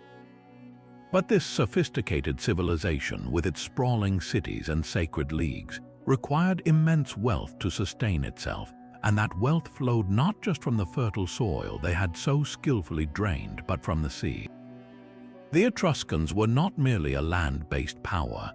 They were a formidable maritime nation, masters of the Tyrrhenian Sea, who built an economic empire stretching from the coasts of North Africa to the shores of Greece. Their prosperity was fundamentally rooted in the earth itself, in the rich mineral deposits that lay beneath their territory. The island of Elba was a literal mountain of iron, its very name Aethalia meaning spark in Greek, a reference to the fiery smelting operations that illuminated its nights. From the Colline metallifer, the metal-bearing hills of the mainland, came vast quantities of copper and silver. This mineral wealth was the engine of their economy, the primary commodity that drew foreign merchants to their shores and funded the opulent lifestyles of their elites. Phoenician ships from Carthage and the Levant were among the first to arrive, eager to trade their finely crafted gold jewelry, ivory, and glass for these essential raw materials. Soon after, Greek colonists from Euboea and later from Corinth and Athens established their own trading posts in southern Italy, becoming both customers and competitors in a bustling Mediterranean marketplace. This competition for resources and maritime dominance inevitably led to conflict, sparking a long and fierce rivalry with the Greeks, particularly those from the city of Phakia who had founded the colony of Eulalia on Corsica. The Greeks collectively referred to the Etruscans as the Tyrrhenians, and the sea that bore their name became a contested arena. The flashpoint came around 540 BCE, when a fleet of Phakian Greeks, displaced from their homeland, began using Eulalia as a base for what the Etruscans and their Carthaginian allies considered piracy, disrupting the carefully established trade routes. In response, the Etruscans of Cerveteri, whose commercial interests were most directly threatened, formed an unprecedented alliance with the Carthaginians. Their combined fleet met the Phakians in the Battle of Eulalia, one of the largest naval engagements of the 6th century BCE. Though the Greeks claimed a tactical Cadmean victory, a win so costly it felt like a defeat, the strategic outcome favored the Etruscan-Carthaginian coalition. The Phakians were forced to abandon Corsica, and Etruscan control over the northern Tyrrhenian Sea was firmly secured. This victory was not just a military triumph, it was a commercial declaration, ensuring that the lucrative trade routes stretching from the Italian peninsula to the coast of modern-day France remained firmly in Etruscan hands. To manage and protect this far-flung network, the Etruscans established their own trade emporiums and colonies. While they never built a vast territorial empire like the Romans, they planted strategic settlements at key points to control shipping lanes and facilitate exchange. To the north, they established a presence at the mouth of the Po River, creating a gateway for trade with Central Europe.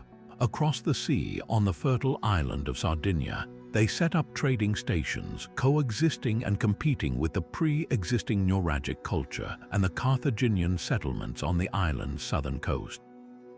Perhaps their most significant foothold was in Campania, south of Latium, where they founded a league of cities including Capua and Nola.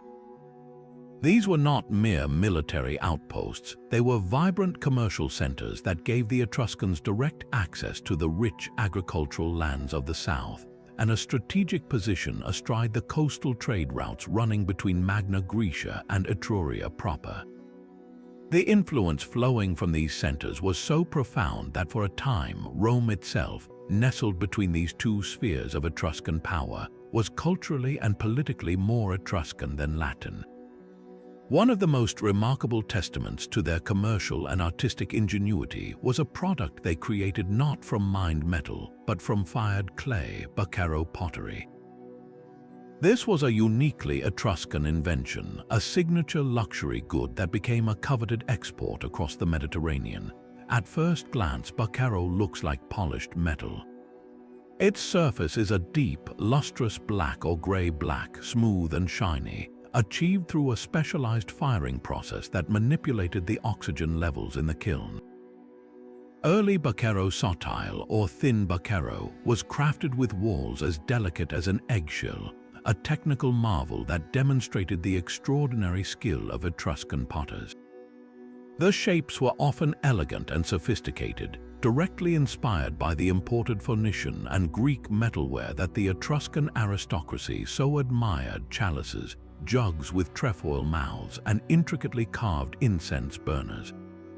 But the Etruscans did not simply copy, they innovated, adding distinctive decorative elements like patterns stamped or incised into the clay before firing, or adorning the vessels with sculpted figurines of animals and humans. This pottery was so distinctive and desirable that fragments have been found in archaeological sites from Carthage to the south of France and even in mainland Greece. It was the perfect trade good, non-perishable, high-value and unmistakably Etruscan, a cultural ambassador that carried their aesthetic sensibilities to every port their ships visited. We can visualize the sheer scale of their commercial reach by tracing these routes on a map. Imagine the Italian peninsula as the central hub. From the great ports of Cerveteri, Tarquinia, and Volsae, heavily laden ships would sail southward, skirting the coast of Latium to reach their colonies in Campania and continuing on to trade with the Greek cities of Magna Graecia.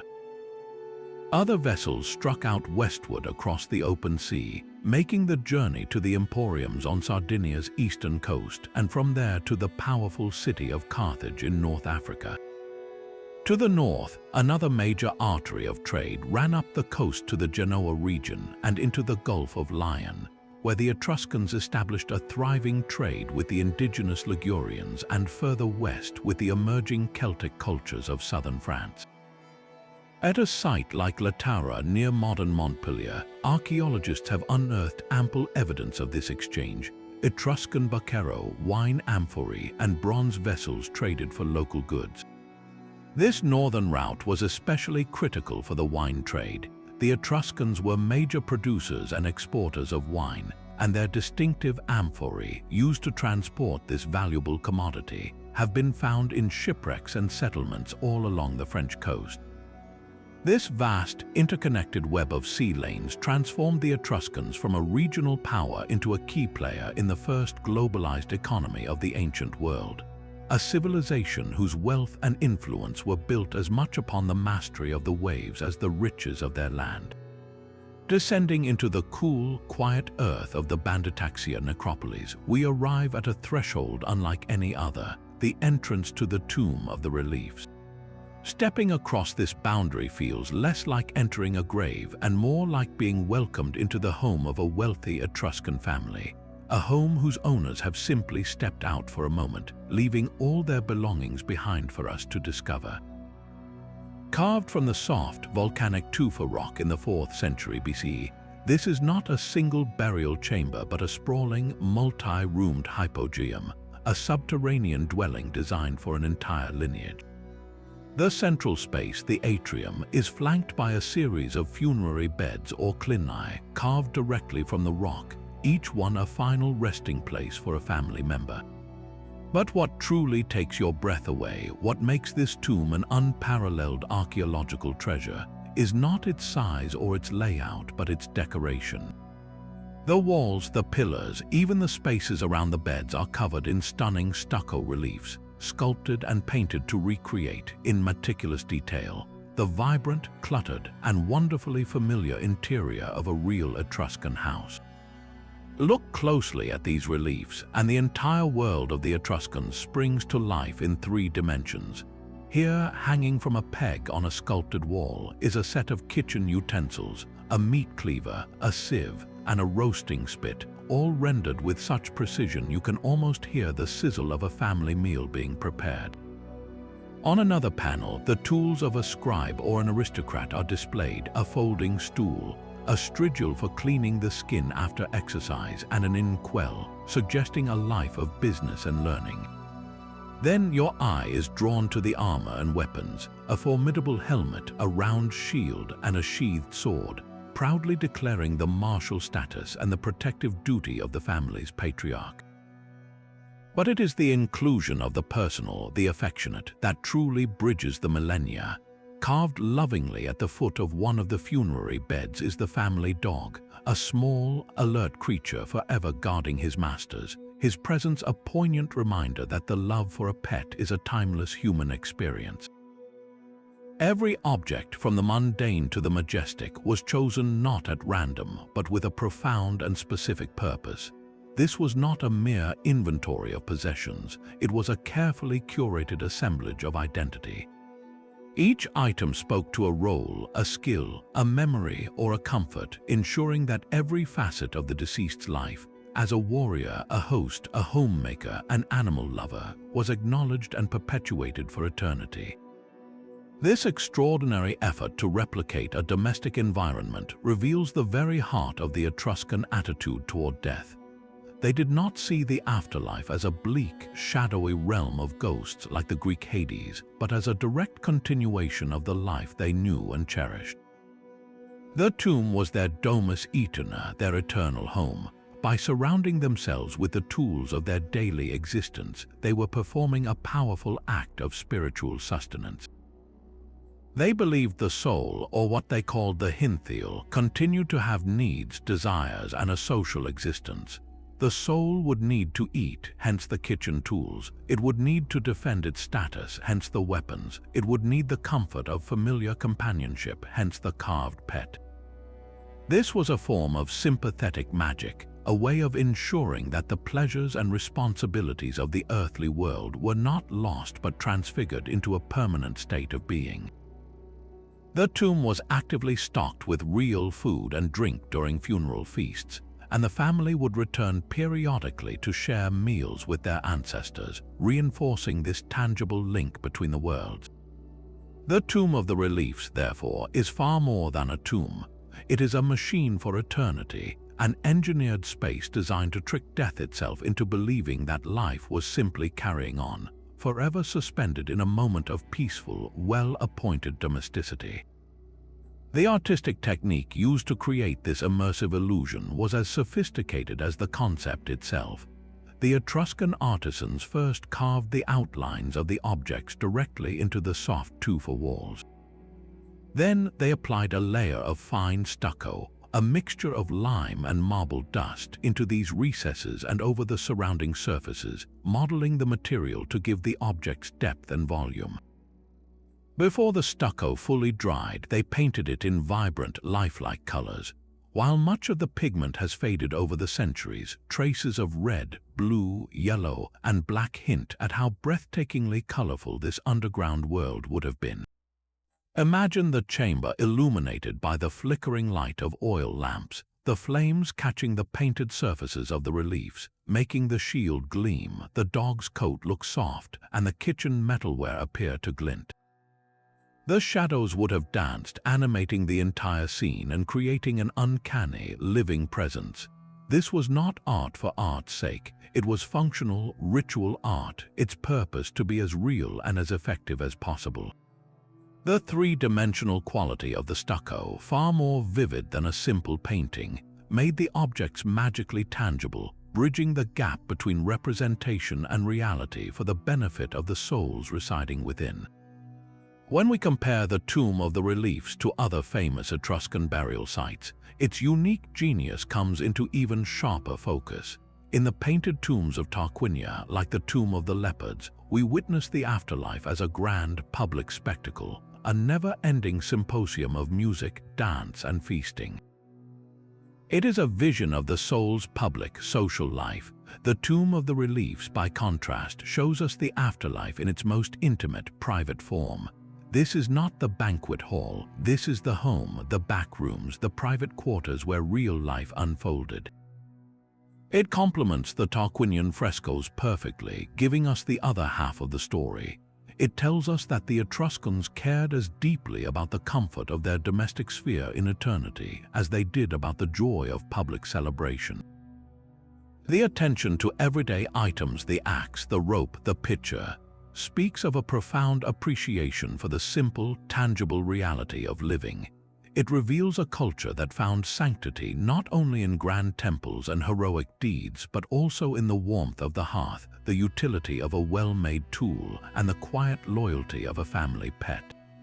This holistic vision, which embraced both the glorious spectacle and the humble domestic detail, is what makes the Etruscan approach to death so uniquely vibrant, so deeply human, and so endlessly fascinating to us today.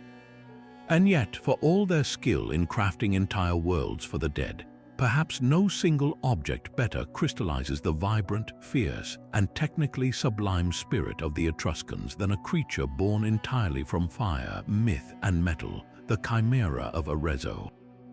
Discovered by chance in the autumn of 1553 during the construction of a Medici fortress near the Tuscan town of Arezzo, this magnificent bronze statue was immediately recognized as a treasure of immense importance. Workers digging a trench suddenly struck metal, unearthing a jumble of ancient bronze pieces that, when assembled, revealed a creature of coiled power and snarling beauty. News of the find traveled quickly to Florence, reaching the court of Cosimo de' Medici, the Grand Duke of Tuscany, a man deeply fascinated with Etruscan history, which he saw as the noble precursor to his own rule. He claimed the sculpture for his personal collection, and the great Renaissance artist Benvenuto Cellini, himself a master bronze caster, was likely involved in its initial restoration.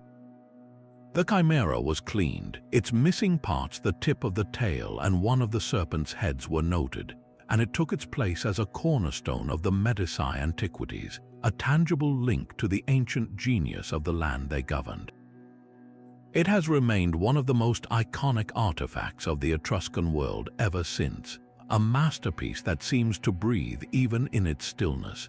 To stand before the chimera is to witness a breathtaking feat of mythological imagination made tangible. The creature is a hybrid, a composite beast from Greek legend that the Etruscans wholeheartedly adopted into their own artistic and religious lexicon. Its body is that of a powerful, muscular lion, captured in a tense, defensive crouch, every sinew taut with strain.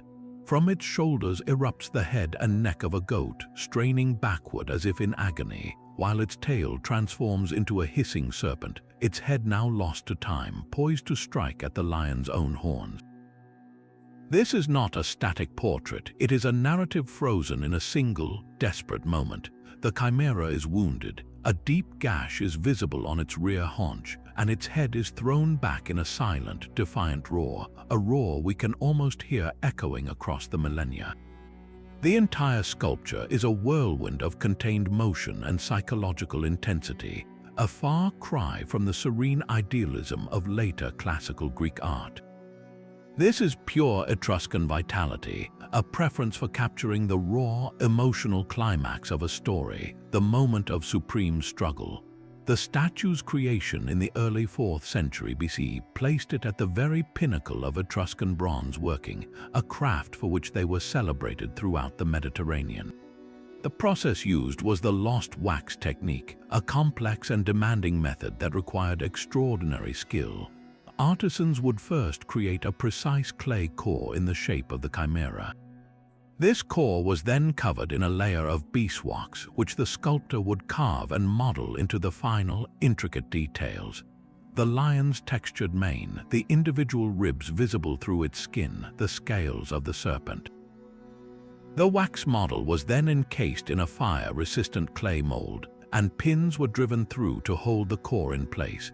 The entire assembly was heated in a kiln, melting the wax, which flowed out through specially designed channels, leaving a hollow space between the core and the mold. Molten bronze, a shimmering river of liquid metal heated to nearly 2,000 degrees Fahrenheit, was then poured into this space, filling every minute crevice left by the vanished wax. Once the metal cooled and hardened, the outer clay mold was broken away, revealing the rough bronze casting inside. This was just the beginning. The sculpture was cast in several sections: the main body, the goat's head, the serpent's tail, and the legs, which were then expertly soldered together. Finally, master craftsmen spent countless hours with chisels, files, and abrasives, cold working the surface to remove casting seams and perfect the forms, and then incising the finest details like the hair of the mane and the pupils of the eyes, bringing the mythical beast to life with stunning realism. The symbolic meaning of the chimera for the Etruscans was likely multifaceted, operating on several levels simultaneously. On one hand, it represents a potent victory of divine order over primal chaos.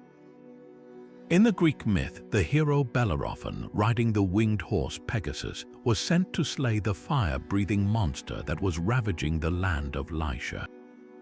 The Etruscans were deeply familiar with this story, and the wounded, defensive posture of the Arezzo chimera strongly suggests it was part of a larger sculptural group that would have included Bellerophon and Pegasus poised to strike the final blow. As such, the statue served as a powerful votive offering, dedicated at a sanctuary to thank the gods, perhaps Tinia or Minerva, for a victory, either in battle or over some other existential threat. The conquest of the monstrous chimera symbolized the triumph of civilization, of human and divine cooperation over the untamed hybrid forces of destruction. But for a people as spiritually attuned as the Etruscans, the chimera may have also held a deeper, more personal meaning. The creature, a composite of 3 different animals, could be seen as a powerful guardian of boundaries and transitions between the human world, the animal kingdom, and the chthonic realm of the underworld. Its placement in a sacred context might have been intended to ward off evil or to mark a liminal space. Furthermore, its own wounded state mirrors the Etruscan understanding of the soul's perilous journey, a battle against demonic forces that required divine intervention for a successful passage to the afterlife. The chimera is thus not merely a depiction of a monster, but a complex religious object embodying both the threat of chaos and the hope of its conquest. The chimera of Arezzo was far from an isolated masterpiece. It was a glittering pinnacle in a vast landscape of Etruscan bronze production. Their skill with the forge and the crucible was legendary, forming the very foundation of their economic and cultural power. From the utilitarian to the sublime, Etruscan workshops produced an astonishing array of bronze goods that were exported across the known world. They crafted strong, efficient plows that turned the soil of their reclaimed farmlands, and they produced the arms and armor that equipped their warriors' helmets with intricate crests, strong breastplates, and the deadly curved swords that would influence Roman design. In the home, their artistry shone in everyday objects elevated to high art, beautifully engraved mirrors for women, depicting scenes from mythology with exquisite detail, sturdy tripods and candelabra for the symposium, and delicate, finely woven strainers for serving wine. But it was in their sculpture that their genius found its fullest expression. Life-sized bronze statues like the Aringator or Orator, with his sober, realistic features and raised arm, or the powerfully striding Mars from Todi, demonstrate a complete mastery of the human form. And then there are the smaller, but no less powerful, works like the haunting, emaciated figure of the Monteleone di Spoleto warrior, which shows a profound, almost expressionistic understanding of human suffering. The chimera sits proudly within this tradition, a testament to a culture where the artisan and the artist were one, and where the mundane and the magnificent were both forged in the same brilliant fire. The vibrant, defiant roar of the chimera of Arezzo, frozen in bronze, gives voice to a civilization at its peak, yet it is a cry that would soon be drowned out by the relentless march of history. The decline of the Etruscan world was not a sudden, catastrophic collapse, but rather a slow, deliberate, and often painful process of cultural suffocation. A fading brought about by a combination of relentless external pressure and a deeply rooted internal fragility. We have already witnessed the military hammer blows that shattered their political independence, the decade-long siege and utter destruction of Veii, the catastrophic alliance with the Gauls that backfired, and the final, symbolic fall of Volsinii. But the true end of Etruria came not on the battlefield, but in the quiet, everyday choices of its people, in the slow erosion of identity under the overwhelming gravitational pull of an ascendant Rome. Following the final subjugation of the Etruscan city-states in the early 3rd century BCE, the Romans employed a tool far more potent than the legionary sword, the gift of citizenship.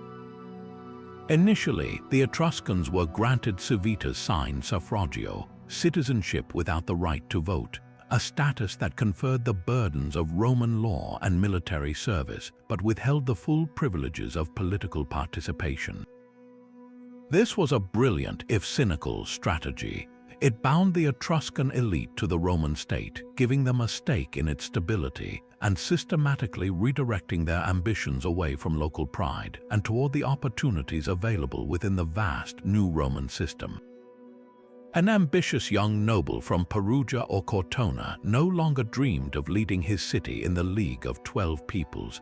He now aspired to serve as a junior officer in a Roman legion, to make connections in the Forum, and to advance his family's fortunes within this new, all-encompassing hierarchy. This political assimilation was powerfully accelerated by the social war of the early 1st century BCE, a massive rebellion by Rome's Italian allies, including many Etruscan communities who demanded full citizenship rights. When the dust settled, the Romans, victorious but pragmatic, extended full citizenship to virtually all free-born inhabitants of Italy south of the Po River. This act was the final, masterful stroke in the dissolution of Etruscan nationhood. On paper, it was an act of inclusion, but in practice, it completed the process of transforming Etruscans from a distinct people with their own political institutions into simply Romans from Etruria. The old, fiercely independent city-states were now just municipalities within the Roman administrative machine, their local magistrates operating under Roman law and reporting to Roman authorities. The sacred bond of the Dodecapolis, already shattered by the Roman conquest, now had no political or legal reason to exist. The annual gathering at the Fanum Voltumni, if it continued at all, would have become a hollow ceremony, a folk festival stripped of its federal significance, a poignant memory of a unity that law and politics had rendered obsolete. As the political structures crumbled, the very soul of the culture, its language began a slow, irreversible retreat into silence. Latin, the language of administration, commerce, and social advancement, became essential for anyone who wished to get ahead. We can trace this linguistic death in the epigraphic record. Grandfather's sarcophagus might bear a long, flowing inscription in the elegant Etruscan alphabet, detailing his lineage and titles. His son's tombstone might feature a shorter, bilingual text with his name in Etruscan but his father's name and his official Roman title in Latin. His grandson's memorial, however, would likely be inscribed entirely in Latin, with perhaps only the family's original Etruscan nomen or clan name preserved as a fossil, a lingering echo of a heritage that was no longer actively spoken in the home. The forces driving this shift were immense. To serve in the Roman army, one had to understand Latin commands. To engage in trade across the growing empire, one negotiated in Latin. To participate in the vibrant, cosmopolitan culture of the late Republic and early Empire, one read Latin literature and attended Latin language theaters.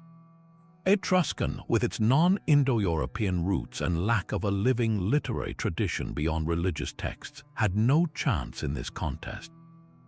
It became the language of the countryside, of the old, of private religious rites, gradually shrinking until its last native speakers passed away, leaving behind 10,000 inscriptions that we can read aloud but cannot truly understand, the final, heartbreaking testament to a lost world.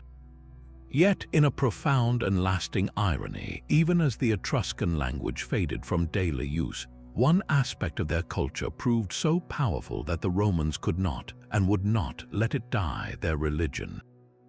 The Etrusca Disciplina, that vast body of sacred knowledge concerning divination and the interpretation of the god's will, was adopted and maintained by the Roman aristocracy with a kind of reverent superstition that lasted for centuries.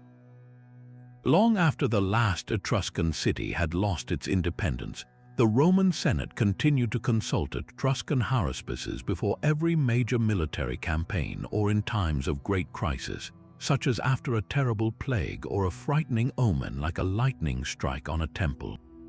The expertise of these priests, passed down through generations within specific Etruscan families even as they themselves became culturally Roman, was considered an essential technology of statecraft. The Romans believed that the Etruscans held a unique, divinely revealed understanding of the cosmos, a direct line to the gods that their own, more legalistic and contractual religion lacked. When a series of portents troubled the reign of the Emperor Augustus, it was to Etruscan haruspices that he turned, and he even ordered the compilation and preservation of all surviving Etruscan religious texts, a last desperate effort to save a dying wisdom before it was lost forever. This survival highlights a fascinating duality in the process of assimilation.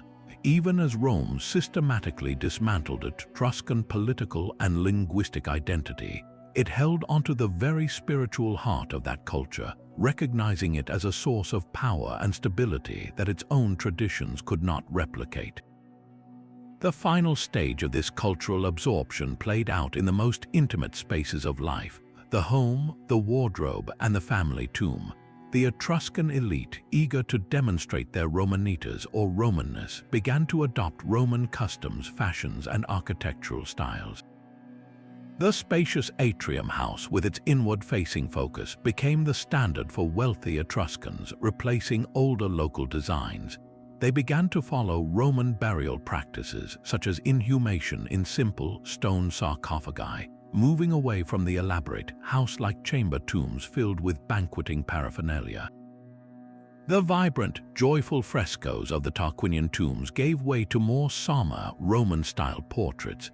The magnificent, personalized Domus Aeterna was gradually abandoned, and with it, the profound belief system that saw the afterlife as a direct continuation of earthly joys. This was more than a change in fashion. It was the loss of a worldview. The adoption of Latin, Roman dress, and Roman building styles was the external sign of an internal transformation. A people who had once celebrated life with such passion, who had faced death with a serene smile, were slowly remaking themselves in the image of their conquerors, trading their unique and vibrant identity for a place within the homogenized, efficient, and ultimately enduring machine of the Roman Empire. The Etruscan civilization did not vanish in a flash, but faded like a fresco exposed to the sun, its colors softening, its details blurring until only the faintest outline remained, a beautiful ghost haunting the land it once called its own. But of all the enigmatic artifacts left behind by the Etruscans, perhaps none captures the sheer, haunting irony of their lost legacy more perfectly than the story of the Liber Linteus Zagrebiensis, the Linen Book of Zagreb. Imagine a sacred text, a lengthy religious manuscript painstakingly written in the mysterious Etruscan language on a scroll of fine linen, its words intended to guide priests through complex ceremonies for generations to come. Now picture that same scroll centuries later and a world away, being sliced into strips and unceremoniously used as packing material to wrap the body of a completely unrelated Egyptian woman, her mummy then sealed in a coffin and forgotten in the sands.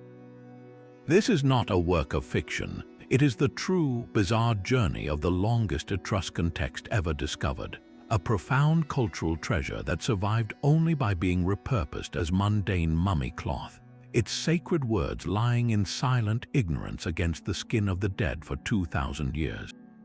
The discovery of this extraordinary object is a tale of 19th century curiosity and slow dawning realization. In the middle of that century, a Croatian nobleman named Mihail Barak purchased the mummy while traveling in Alexandria, Egypt. He brought it back to Vienna as a fashionable souvenir for his personal collection, displaying it standing upright in a corner of his home. After his death, his brother inherited the collection and donated it to the State Institute of Croatia, Slavonia, and Dalmatia, which is now the Archaeological Museum in Zagreb. For years, the mummy was simply another Egyptian artifact, but then a museum worker noticed something peculiar. The linen bandages wrapped around the body were not blank, they were covered with faint, strange writing. At first, scholars assumed it was an Egyptian Demotic script, but when experts were brought in to examine the text, they were utterly confounded. The writing was not Egyptian at all. It was eventually identified as Etruscan, a realization that sent shockwaves through the academic world. Here was a text of unprecedented length, preserved not in the soil of Italy, but in the dry, protective climate of Egypt, saved from decay by the very act of its desecration. The painstaking process of removing the bandages and attempting to reassemble the fragmented scroll began, a monumental jigsaw puzzle where the pieces were fragile, inscribed linen strips. What they pieced together was the Liber Linteus, a document of immense significance. While fragmented and missing sections, it measures approximately 340 centimeters long and about 35 centimeters wide, originally comprising 12 columns of text. It is written in black and red ink, with the red likely used for headings or to emphasize certain ritual instructions, much like a modern liturgical book. Dated to around the 2nd century BCE, it is essentially a religious calendar, a detailed list of rituals to be performed for various gods on specific days of the year. We can discern the names of deities like Nethons, the Etruscan equivalent of Neptune, and Catha, a solar goddess, and we see repeated references to ceremonies involving offerings, libations, and sacrifices. The structure is methodical and formulaic, a glimpse into the highly organized and prescribed nature of Etruscan state religion. It is, without exaggeration, the closest thing we have to an Etruscan Bible, a direct window into the Etruscan disciplina that governed their entire worldview. For scholars, it was like finding a detailed map of a city they had only ever seen from a distance. They could now begin to understand the layout of the streets, even if they couldn't yet understand the conversations happening inside the buildings. And therein lies the profound and enduring frustration of the Liber Linteus. We possess the map, but we are still largely illiterate in the language of its symbols. We can read the words aloud, sound out the sentences, and identify basic vocabulary related to dates, gods, and ritual actions like "he shall offer" or "he shall sacrifice." We can see the grammatical structures, the repetitions, the careful organization. Yet, the deeper meaning, the specific myths being referenced, the nuanced theological concepts, and the precise nature of the prayers remain stubbornly out of reach. It is as if we have recovered a complete opera libretto. We can sing all the notes, but we have never heard the music and do not know the plot. We know that a ceremony for the god Nethons took place on a certain day, but we do not know why that day was chosen, what specific favor was being asked of the god of the sea, or what stories about Nethons the priests were recounting during the rite. The text is a locked room filled with furniture we can describe in minute detail, but whose function we can only guess at. This linguistic barrier is what makes the Liber Linteus such a poignant and powerful symbol of the entire Etruscan enigma. It embodies the cruel paradox of our relationship with this civilization. We have a vast and vivid material record of their lives, their tombs, their art, their cities, and we even have one of their most important religious texts preserved almost in its entirety. We can see them with stunning clarity, yet we cannot hear their voices. The book's very history adds to this sense of tragic irony. Its journey from a scriptorium in Etruria to a workshop in Egypt is a mystery in itself. Was it taken there by an Etruscan merchant or mercenary? Was it part of a trade in used linen or sacred objects? However it arrived, its reuse as mummy wrapping represents a final, unwitting insult. The sacred words of a people who believed fervently in the power of the written ritual were rendered functionally invisible, becoming mere fabric, their profound spiritual significance utterly lost on the culture that used them for a purely practical funerary purpose. The Liber Linteus stands as a silent monument to a lost world, a text that speaks volumes but tells us just enough to make us realize how much we have forever lost, a constant reminder that some doors, even when we find the key, remain tantalizingly closed. If the vibrant frescoes of Etruscan tombs teach us anything, it is that their world was never meant to be a silent one. Step into the tomb of the leopards or the tomb of the biggers, and your eyes are immediately drawn to the figures reclining at the banquet, but it is your ears, in a way, that begin to hear the scene first. Lifting the veil of 2,500 years of silence, we can almost perceive the lively trill of the double flute, the resonant strum of a lyre, and the rhythmic shaking of castanets, a soundscape so integral to their existence that to depict the afterlife without it would have been unthinkable. Music was not a mere entertainment for the Etruscans. It was the very atmosphere of life, a thread woven through every significant moment from the sacred to the celebratory, and its recovery offers us one of the most intimate pathways back into their joyful and passionate world. The instruments they cherished are vividly preserved in their art. The most iconic is the aulos, a double-piped reed instrument often mistakenly called a simple flute. Carved from wood, bone, or metal, its two pipes were played simultaneously, allowing a musician to produce a continuous, breathy, and powerfully penetrating sound, something akin to a modern oboe but with a richer, more droning quality. This was the instrument of ecstatic ritual and frenzied dance. Then there was the lyre, a stringed instrument with a tortoise-shell resonator and arms of curved horn or wood, its strings plucked with a plectrum. Its sound was more melodic and contemplative, providing the harmonic backdrop for poetry recitation and sophisticated symposium conversation. Percussion provided the heartbeat of the music, from the crisp clatter of bronze crotola or castanets held in the hands of dancers to the deep, resonant thrum of the tympanon, a framed drum similar to a tambourine used to drive the rhythm of processions. This combination of melody, harmony, and rhythm reveals a sophisticated understanding of musical structure, an auditory art form designed to move both the body and the spirit. The role of music extended far beyond the banquet hall, permeating the most sacred corners of Etruscan life. In religious ceremonies, it was a direct conduit to the divine. Haruspices, the priests who interpreted the will of the gods, likely employed specific musical modes to enter the correct spiritual state before examining a liver or observing the flight of birds.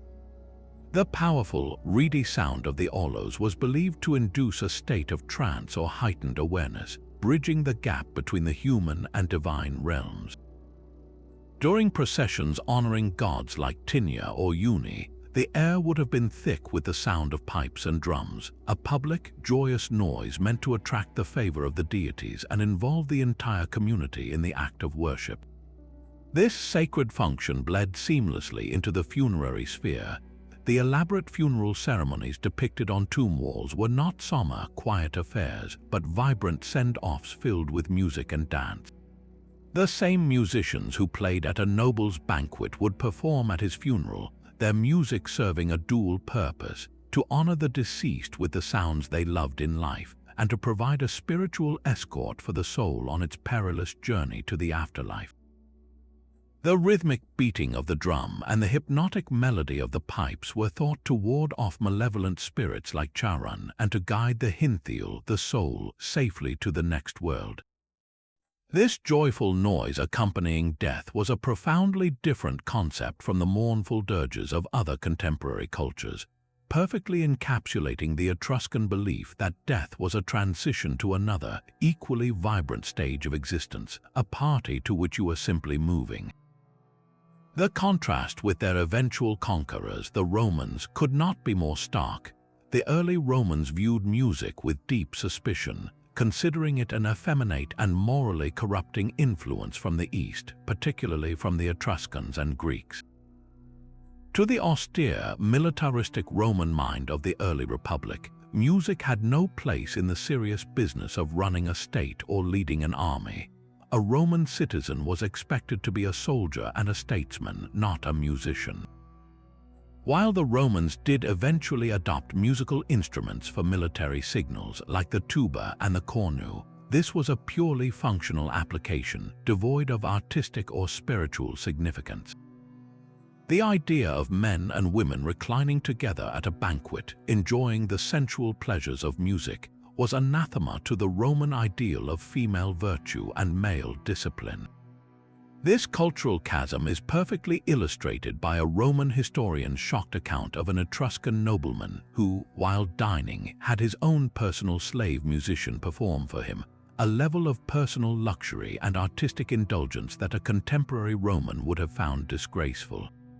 For the Etruscans, musical skill was a mark of cultivation and a vital social art. For the Romans, it was initially a trade for slaves and foreigners. This fundamental difference in attitude highlights the two civilizations' opposing worldviews, one embracing life's sensory and emotional pleasures as a path to the divine, the other valuing stoic discipline and public virtue above all else. Thanks to modern scholarship and the field of musical archaeology, we can now attempt to reconstruct these lost sounds, offering a glimpse into the Etruscan soundscape. While no written Etruscan music has survived, we have the next best thing: detailed depictions of the instruments and, in some cases, the instruments themselves preserved in tombs.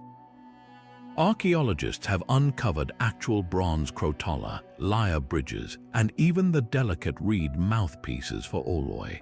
By studying these artifacts and comparing them to similar, better understood instruments from ancient Greece, specialists can create accurate physical replicas. The process is a fascinating blend of science and art. Using knowledge of materials and acoustics, luthiers and musicians craft working versions of the Etruscan lyre and aulos. Then, through experimentation, they explore the scales and melodies that the instruments can produce. While we will never know an exact Etruscan tune, we can understand the musical modes or scales that were physiologically natural to play on these instruments. A modern audio reconstruction might begin with the deep, resonant thrum of a tortoiseshell lyre, its 7 strings producing a gentle, hypnotic melody suitable for accompanying a poetic recitation. Then the scene would shift, introducing the penetrating, reedy timbre of the double aulos, its 2 pipes creating a complex, droning harmony that is both wild and structured, a sound that feels inherently ancient and spiritually potent. Layered over this would be the sharp, rhythmic click of bronze castanets and the driving beat of the tympanon, building to a crescendo that evokes the ecstatic dance and celebratory frenzy of a religious festival or a funeral procession. This auditory reconstruction is more than an academic exercise. It is a powerful tool of empathy, allowing us to feel, for just a moment, the emotional and spiritual resonance that filled Etruscan temples, homes, and tombs, completing our picture of a people who dared to face life and death not with quiet resignation but with a song. While the legions of Rome undoubtedly delivered the final, crushing blows to Etruscan political independence, their civilization's long fading was the result of a far more complex and insidious confluence of pressures. To see their decline as merely a military defeat is to miss the deeper story of a society being hollowed out from within, even as its cities were being subjugated from without. The Mediterranean world was changing dramatically in the centuries following Alexander the Great, and the Etruscans found themselves on the wrong side of a profound economic and geopolitical shift. For generations, their prosperity had been built upon a near monopoly over the metal trade from Elba and the Colline Metallifer, and their command of the Tyrrhenian sea lanes. But by the 4th and 3rd centuries BCE, this comfortable dominance was eroding. New, powerful players had emerged. The rising Roman Republic, once a commercial backwater, was now a formidable naval power following its victories in the Punic Wars, and it began to dictate terms of trade. More devastatingly, the Carthaginians, their former allies, were locked in a death struggle with Rome, a conflict that disrupted the ancient trade networks that had long funneled wealth into Etruscan ports like Cerveteri and Tarquinia. Their Greek trading partners were also in decline, their cities in Italy overshadowed by Roman expansion. The Etruscans were suddenly squeezed between these colossal forces, their ships no longer the unchallenged masters of the Western Mediterranean. The vital flow of goods, the fine Athenian pottery, the Carthaginian gold, the raw materials from Sardinia began to slow to a trickle, starving the Etruscan elite of the luxuries that had symbolized their power and funding their mercenary armies. This economic strangulation was a silent, slow-acting poison, weakening the city-state's ability to resist long before the first Roman soldier scaled their walls. Compounding this commercial crisis were the deep-seated social fractures that had always existed within Etruscan society, but now widened into potentially fatal chasms. The breathtaking opulence of the Orientalizing period tombs reveals a world of almost unimaginable wealth concentrated in the hands of a tiny, land-owning aristocracy. These were the Lucumones, the priest-kings and elite families whose power was displayed in gold pectorals and chariot burials. For centuries, this system had been stable, supported by a thriving economy and a religious framework that sanctified their rule. But as trade routes faltered and Roman pressure increased, the economic foundation began to crack. The lower classes, the farmers, artisans, and sailors who formed the backbone of the society bore the brunt of this instability. We have tantalizing hints from Roman historians like Livy of serious internal unrest within Etruscan cities, including mentions of enslaved populations rising up against their masters. The famous, albeit fragmented, Pyrgi tablets, which record the dedication of a sanctuary by a ruler of servitory to the Phoenician goddess Astarte, might also hint at a ruler seeking foreign divine favor to bolster his own precarious position. This internal strife created a fatal vulnerability. A city divided between a pampered elite and a disaffected populace could not present a united front against an external enemy like Rome. There is compelling evidence to suggest that in some conflicts, the lower classes of an Etruscan city may have even seen the Romans not as conquerors, but as liberators from their own oppressive rulers, or at the very least were unwilling to fight to the death for a system that offered them so little. The chronic inability of the Etruscan city-states to form a lasting, unified military league was not just a political failure. It was a symptom of this deep social rot, where the interests of the ruling class in each city often outweighed any sense of common Etruscan cause. Adding another layer to this complex picture is the possibility of environmental pressures that modern science is only beginning to uncover. While direct evidence is still sparse, the patterns seen in other collapsing ancient civilizations suggest we should not ignore the role of climate and disease. The centuries of Etruscan decline coincide with a period of climatic shift across the Mediterranean.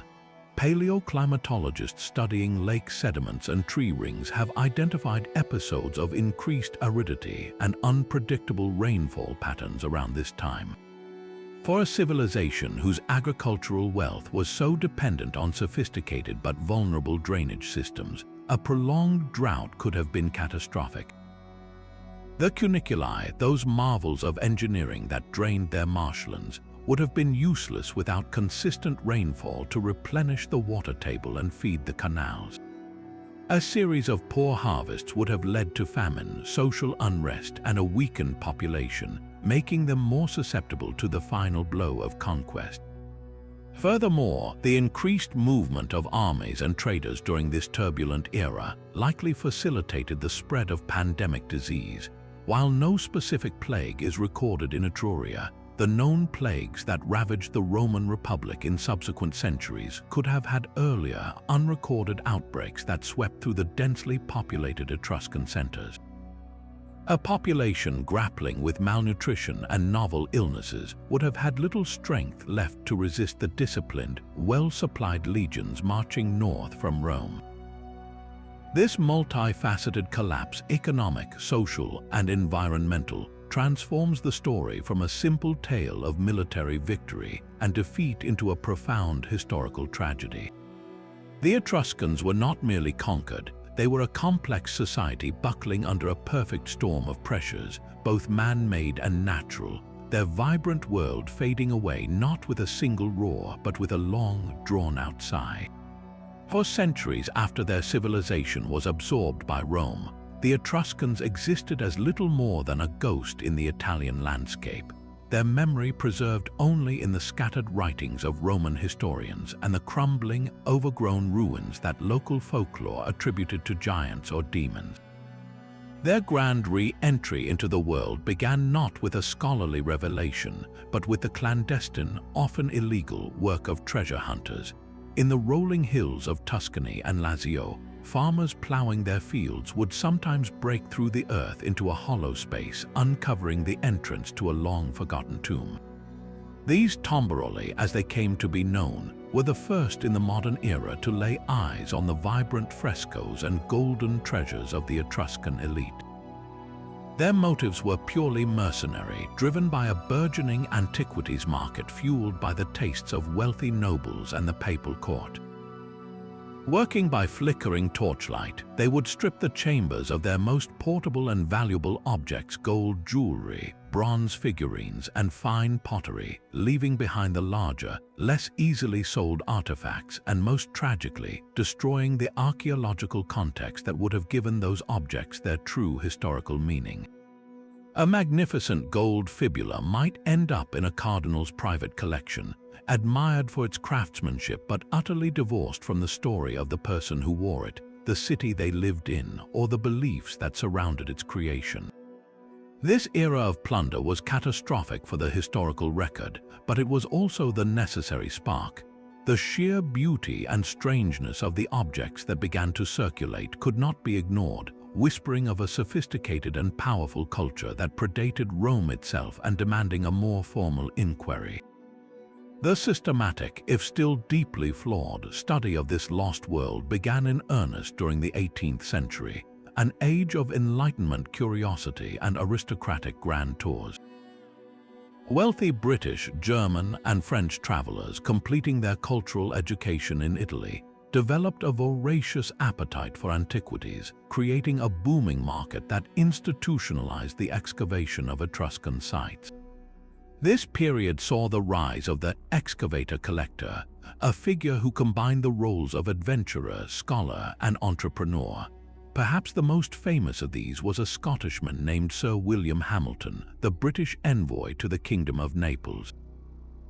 While he is more renowned for his collections of Greek vases from Pompeii, his methods and influence were emblematic of the approach to Etruscan archaeology at the time. Hamilton employed teams of local workers to dig at known Etruscan sites, and he meticulously documented and published his findings, such as in his 4-volume work, Collection of Etruscan, Greek, and Roman Antiquities. This was a step above mere tomb robbing, as it aimed to record and classify. However, the driving force was still the acquisition of beautiful museum pieces. The goal was to fill the cabinets of curiosities of Europe's elite, not to understand the daily life of the Etruscans. An excavation was considered a success based on the number of intact vases or pieces of jewelry recovered, with little regard for the soil layers, the arrangement of objects in the tomb, or the skeletal remains that could have revealed details about diet, health, and lineage.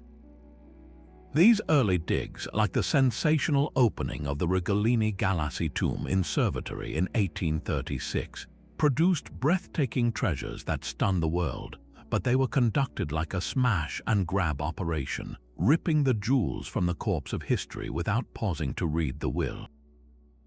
The interpretations born from this treasure-hunting era were profoundly and persistently shaped by the only lenses through which scholars could view the Etruscans, the writings of their Greek and Roman rivals.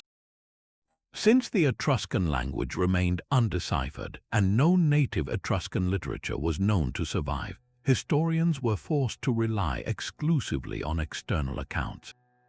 The Roman historians, particularly Livy, wrote about the Etruscans as a conquered people, often portraying them as decadent, arrogant, and cruel, a necessary foil to highlight Roman virtue and destiny. Greek writers like Herodotus and Diodorus Siculus provided fascinating details, but often filtered through a Hellenocentric worldview that saw non-Greek cultures as barbaric or exotic. Theopompus's scandalized account of Etruscan women dining with men other than their husbands was taken not as a biased observation of a different social custom, but as straightforward evidence of Etruscan moral depravity. This classical bias created a powerful and distorted narrative. When archaeologists uncovered tombs filled with banqueting scenes and fine pottery, they were interpreted not as evidence of a joyous and egalitarian approach to the afterlife, but as proof of the Etruscans' notorious luxury and decadence, exactly as the Romans had described. The very wealth that demonstrated their artistic genius and economic power was used against them as a mark of their moral decay and the reason for their eventual downfall at the hands of the more disciplined, virtuous Romans. It was a perfect, self-reinforcing circle. The classical texts justified the interpretation of the artifacts, and the artifacts were then used to validate the classical texts, leaving the authentic Etruscan voice completely silenced beneath the weight of their conquerors' propaganda. This classical stranglehold on Etruscan identity began to be challenged in a significant way by a growing sense of Tuscan regional pride and the emerging movement for Italian unification, the Risorgimento, in the 19th century. For intellectuals and patriots in Tuscany, the Etruscans were not decadent villains but glorious native ancestors, a sophisticated and independent civilization that had flourished on Italian soil long before the rise of Rome. Figures like Count Giancarlo Conestabile della Staffa and the archaeologist Alessandro Francois undertook more meticulous excavations, though still driven by a desire for spectacular finds. Francois's discovery of the famous Francois tomb in Volsailles in 1857, with its stunning frescoes of Etruscan and Roman legends, was a monumental event. Yet the real shift was intellectual. Scholars began to question the Roman narratives and look for a distinctly Etruscan identity in the artifacts themselves. They started to notice that the Etruscans were not mere copyists of Greek art, but had their own unique, vibrant style. They observed that the position of women in their art and the structure of their tombs suggested a society fundamentally different from both Greece and Rome. This was the slow, difficult birth of Etruscology as a discipline in its own right, an attempt to see the Etruscans not through the eyes of their enemies, but through the silent yet eloquent testimony of the cities, tombs, and artifacts they left behind, beginning the long process of rescuing a civilization from the prejudices of history. Just when it seemed the debate over Etruscan origins had settled into a stalemate between the words of Herodotus and the shards of Villanovan pottery, a powerful new tool emerged from the laboratory, promising to cut through centuries of speculation with the unassailable clarity of hard data. Modern genetics offered a path past the biased accounts of Roman historians and the silent testimony of archaeology, aiming to read the story of the Etruscan people written in the most fundamental code of all, their own DNA. The initial approach seemed straightforward. If the Etruscans were indeed migrants from Lydia, as Herodotus claimed, then the genetic signature of modern Tuscans, the people living in the Etruscan heartland, should show a clear and distinct link to populations in modern Turkey. Conversely, if they were the indigenous descendants of the Villanovans, then the Tuscan gene pool should closely resemble that of other Italian populations, with a deep, uninterrupted lineage in the region. The early results from studies of living Tuscan populations, however, were anything but clear. They produced a bewildering patchwork of evidence. Some studies did detect rare genetic variants shared with Anatolian populations, a finding that sent a ripple of excitement through the scholarly world and was hailed by some as proof of Herodotus's migration tale. Yet other, broader analyses emphasized that the overall genetic makeup of Tuscans was overwhelmingly consistent with other southern European groups, showing a strong continuity with prehistoric populations that had inhabited Italy for millennia. The problem was that modern DNA is a palimpsest, a document written and rewritten by thousands of years of migration, invasion, and intermingling. The signal of the Etruscans themselves, if it existed, was buried under layers of subsequent history, Roman colonization, Lombard invasions, and medieval trade. To find the Etruscans, scientists realized they needed to go directly to the source and sequence the DNA of the Etruscans themselves. This pursuit led to one of the most ambitious and technically challenging endeavors in archaeogenetics, extracting ancient DNA from Etruscan burials. The process is a delicate dance with contamination and decay. Scientists must first identify skeletal remains from securely dated Etruscan tombs, often relying on teeth or the dense petrous bone of the inner ear, which can preserve DNA longer than other parts of the skeleton. Working in sterilized laboratory conditions to avoid any contamination from modern DNA, researchers painstakingly grind small samples of the ancient bone into a powder, then use chemical processes to isolate the fragile, fragmented strands of genetic material that have survived for over 2 millennia. The results of these studies, published over the last decade, have been nothing short of revolutionary, painting a picture that is far more nuanced and fascinating than either the migration or indigenous theories could have predicted. The DNA from Etruscan individuals buried between the 8th and 2nd centuries BCE tells a powerful story of local roots. Their genetic profile shows a very strong component linked to the steppe pastoralists who migrated into Europe during the Bronze Age, a genetic signature that is also found in other contemporary Italic populations like the Latins. This provides robust scientific support for the idea that the core of the Etruscan population was indeed indigenous to Italy, evolving in situ from the preceding Villanovan culture.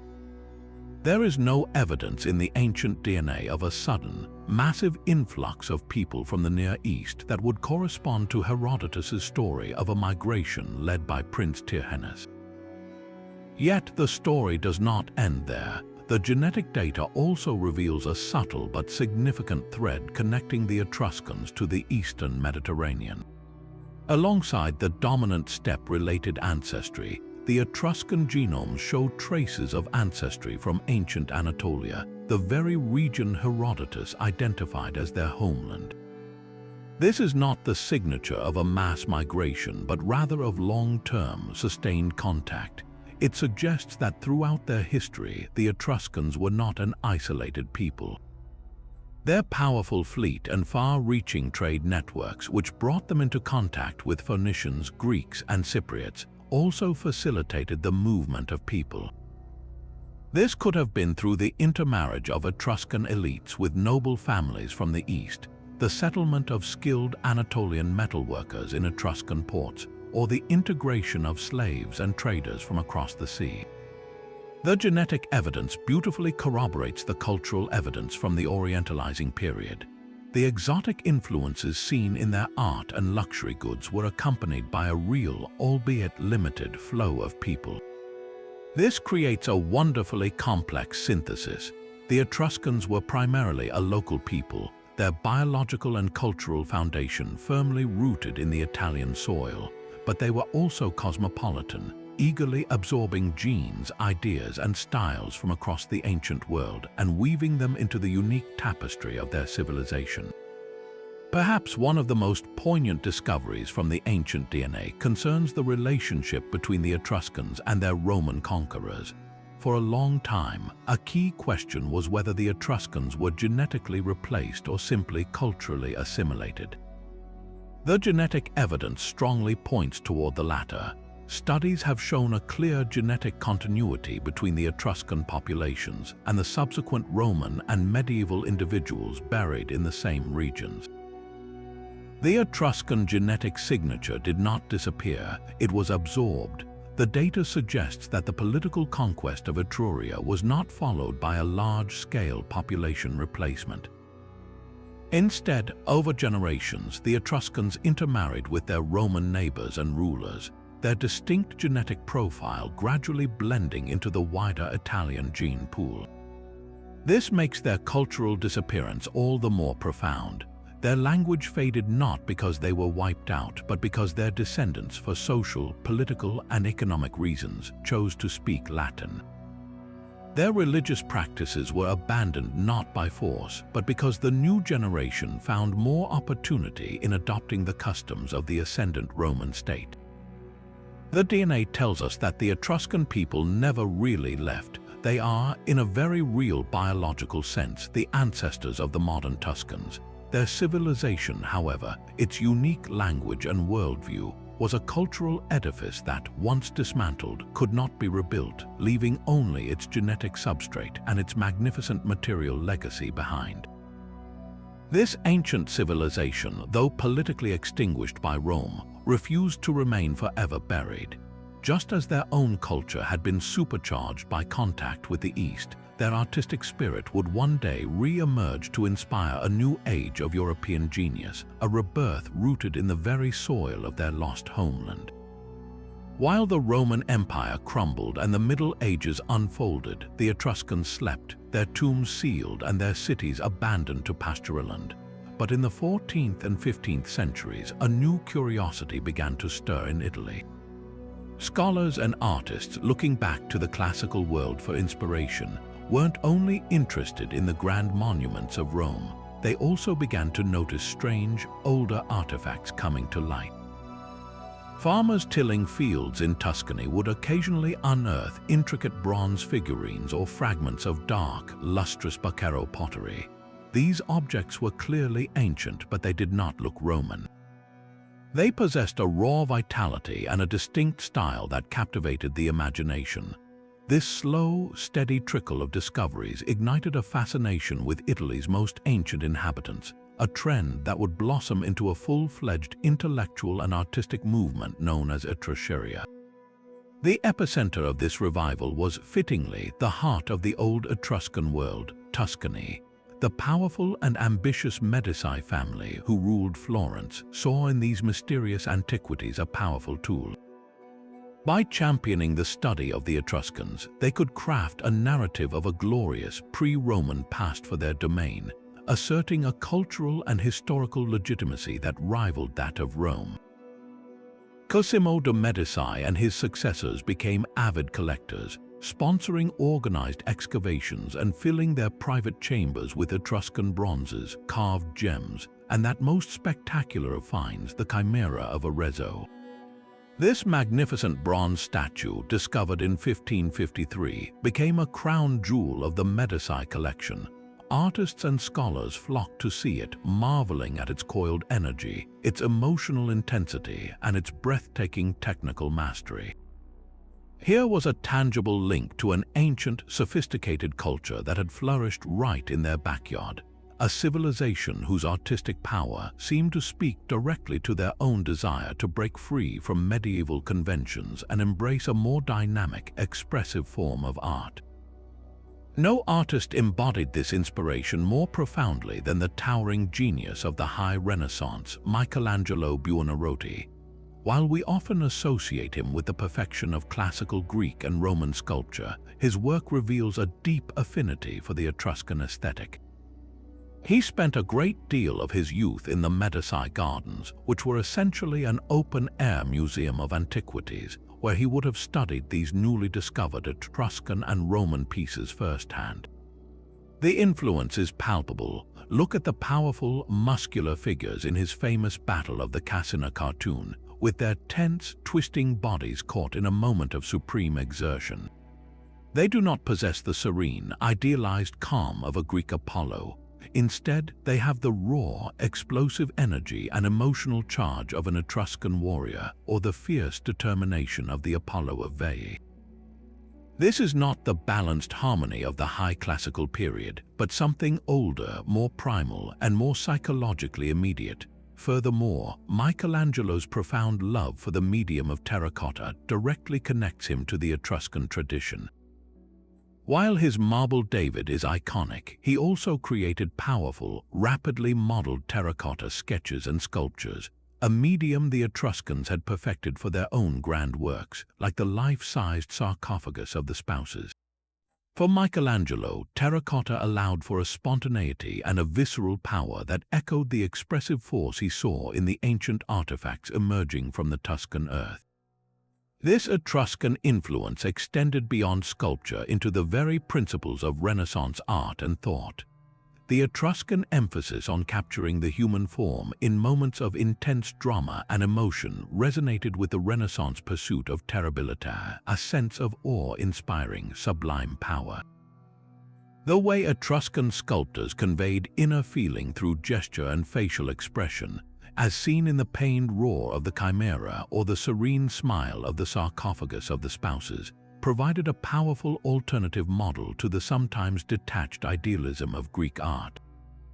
It showed Renaissance artists that beauty could be found in passion, in struggle, and in profound humanity. This rediscovery also fueled a broader scholarly fascination with the origins of Italian civilization. Scholars began to question the Roman-centric view of history, arguing that the Etruscans had possessed a sophisticated culture long before the founding of Rome. They studied Etruscan inscriptions, attempting to decipher the mysterious language, and they pored over the accounts of ancient historians, trying to separate fact from Roman propaganda. The Etruscans became symbols of a native Italian genius, a sophisticated and independent people whose artistic legacy was now being embraced as a vital part of the nation's heritage. This wasn't just about copying an ancient style, it was about connecting with an ancestral spirit, finding a deep, autochthonous wellspring of creativity that predated, and in some ways rivaled the glory of Greece and Rome. The unbroken thread of history, it seemed, reached back even further than anyone had imagined, tying the vibrant rebirth of the Renaissance directly to the vibrant, mysterious world of the Etruscans. So where does this leave our understanding of the Etruscans today? Despite the incredible discoveries of the past 2 centuries, the fundamental truth is that we have only managed to lift a single corner of a vast and intricate tapestry. The civilization remains shrouded in a profound and alluring mystery, with several monumental questions standing as formidable gates barring our way to a complete picture. The greatest of these, the one that has taunted scholars for generations, is the enigma of their language. We can pronounce the words, we understand the basic grammar from repetitive funerary inscriptions, and we can decipher the meaning of a handful of words for family relations and official titles. But the soul of the language, its poetry, its laws, its history, its jokes is utterly lost to us. Imagine having a dictionary for a language where you know that clan means son and avel means year, but you have no literature, no letters, no great epics to provide context. The Liber Linteus, that sacred linen book, is the perfect symbol of this frustration. We hold in our hands a complete ritual calendar, a detailed guide to their most important ceremonies, and yet it remains a locked room whose contents we can only vaguely describe. The hope for a sudden, dramatic breakthrough, like another Rosetta Stone with a lengthy bilingual text, continues to drive research, but the sobering reality is that the Etruscan language may forever remain just beyond our full comprehension, a silent symphony whose notes we can see but whose music we cannot hear. Beyond the linguistic barrier, the very map of Etruria is still incomplete, dotted with the names of legendary cities whose locations have been lost to time. The ancient sources speak of mighty centers like Veii and Tarquinia, but they also mention other members of the Dodecapolis whose precise whereabouts are still hotly debated. The search for the Fanum Voltumni, the federal sanctuary of the Etruscan League, is the most famous of these quests. For centuries, its location was one of archaeology's great holy grails. While the site at Campo della Fiera near Orvieto presents a compelling case with its temples, altars, and sacred roads, the identification is not yet universally accepted. The challenge is that a religious sanctuary, unlike a fortified city, may not leave behind the same monumental fortifications, making its footprint subtler and harder to distinguish from other ritual sites.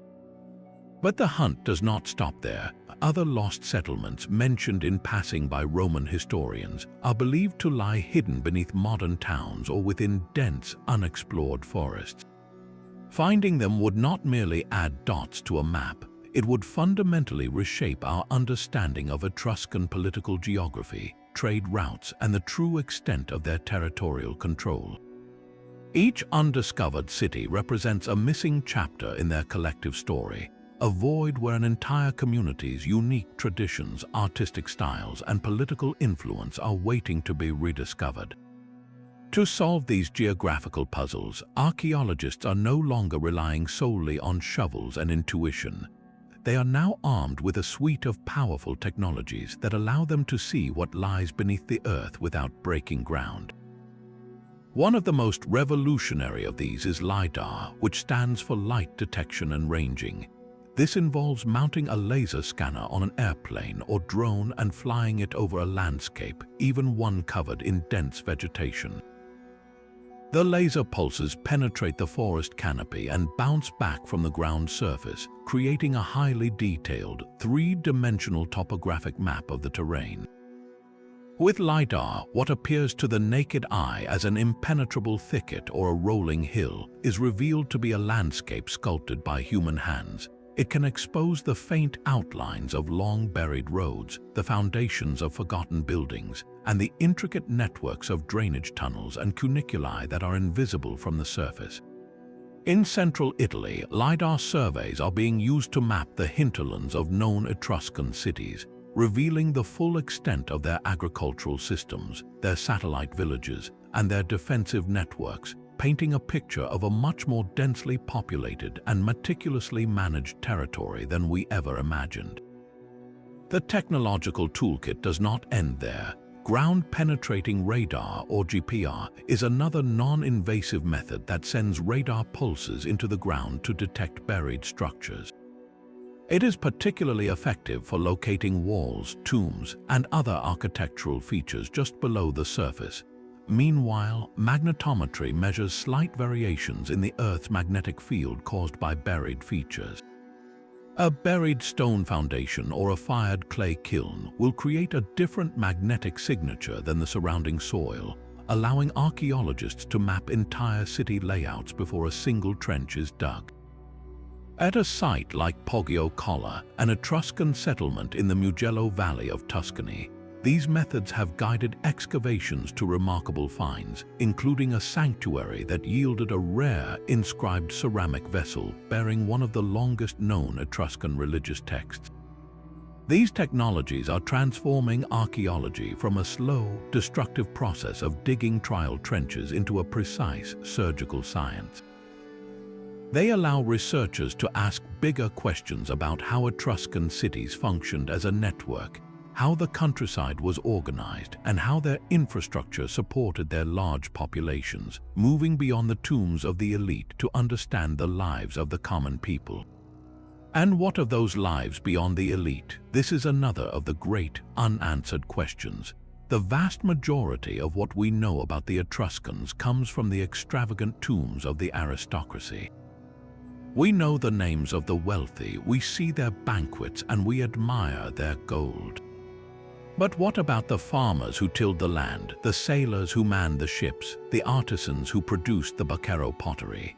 These people, who formed the vast majority of the Etruscan population, are largely invisible in the archaeological record because they were buried with simple grave goods that have not survived or in ways that leave little trace. Modern research is striving to correct this imbalance by excavating the areas around the great cities where the lower classes would have lived and worked, and by using scientific analysis on the few skeletal remains we have, we are starting to glimpse their world. Bioarchaeology, the study of human remains, can reveal a person's diet, their health, the physical stresses of their labor, and even where they were born through isotope analysis. This can tell us if the Etruscan cities were populated by local people or if they attracted immigrants from across the Mediterranean, adding another layer to our understanding of their society as a cosmopolitan hub. The final great mystery lies in the deep blue sea. We know the Etruscans were a major naval power, but the full scope of their maritime trade network is still coming into focus. Their ships, depicted in art as sleek, powerful vessels, plied the routes from North Africa to southern France, but no Etruscan shipwreck has ever been conclusively identified and excavated. Finding one would be an unprecedented treasure trove. A shipwreck is a time capsule preserving not just the cargo, the amphorae of wine, the stacks of Baccaro, the ingots of metal, but also the personal belongings of the crew, the ship's equipment, and even the wooden hull itself, offering insights into their shipbuilding technology that art alone cannot provide. Underwater archaeology is therefore a critical frontier in Etruscan studies. Sonar surveys of the seafloor in the Tyrrhenian Sea, particularly along the ancient trade routes between Etruria and their colonies in Campania and their trading partners in Sardinia, hold the potential for such a groundbreaking discovery. It would allow us to move from knowing they were traders to understanding the precise mechanics, volume, and economics of their commerce, transforming them from figures in a fresco into pragmatic, daring merchants connecting the ancient world. All of this ongoing research, from laser scans in the hills to sonar pulses in the deep, means that the story of the Etruscans is far from a closed book. It is a narrative that is being actively written and rewritten with each passing digging season. The silence that has surrounded them for so long is slowly being filled not with a single, deafening answer, but with a chorus of new questions and tantalizing clues. The very soil of Italy and the bed of the Tyrrhenian Sea remain vast, largely unexplored archives, holding secrets that promise to continually challenge and refine our perception of this remarkable people. The Etruscans, who have always been so adept at speaking to us through their art and their tombs, are not done telling their story. We are only just beginning to learn how to listen. To walk among the Etruscan tombs today is to witness the lingering echo of a world built not on grim obligation, but on a profound and joyous affirmation of existence.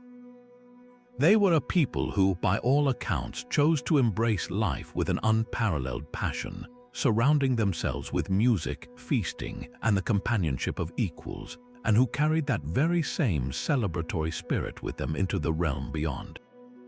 Their civilization was a brilliant and sophisticated tapestry, woven from the sturdy threads of indigenous Villanovan tradition and the dazzling, exotic colors of Mediterranean trade, creating a culture of master engineers, visionary artists, and deeply spiritual thinkers.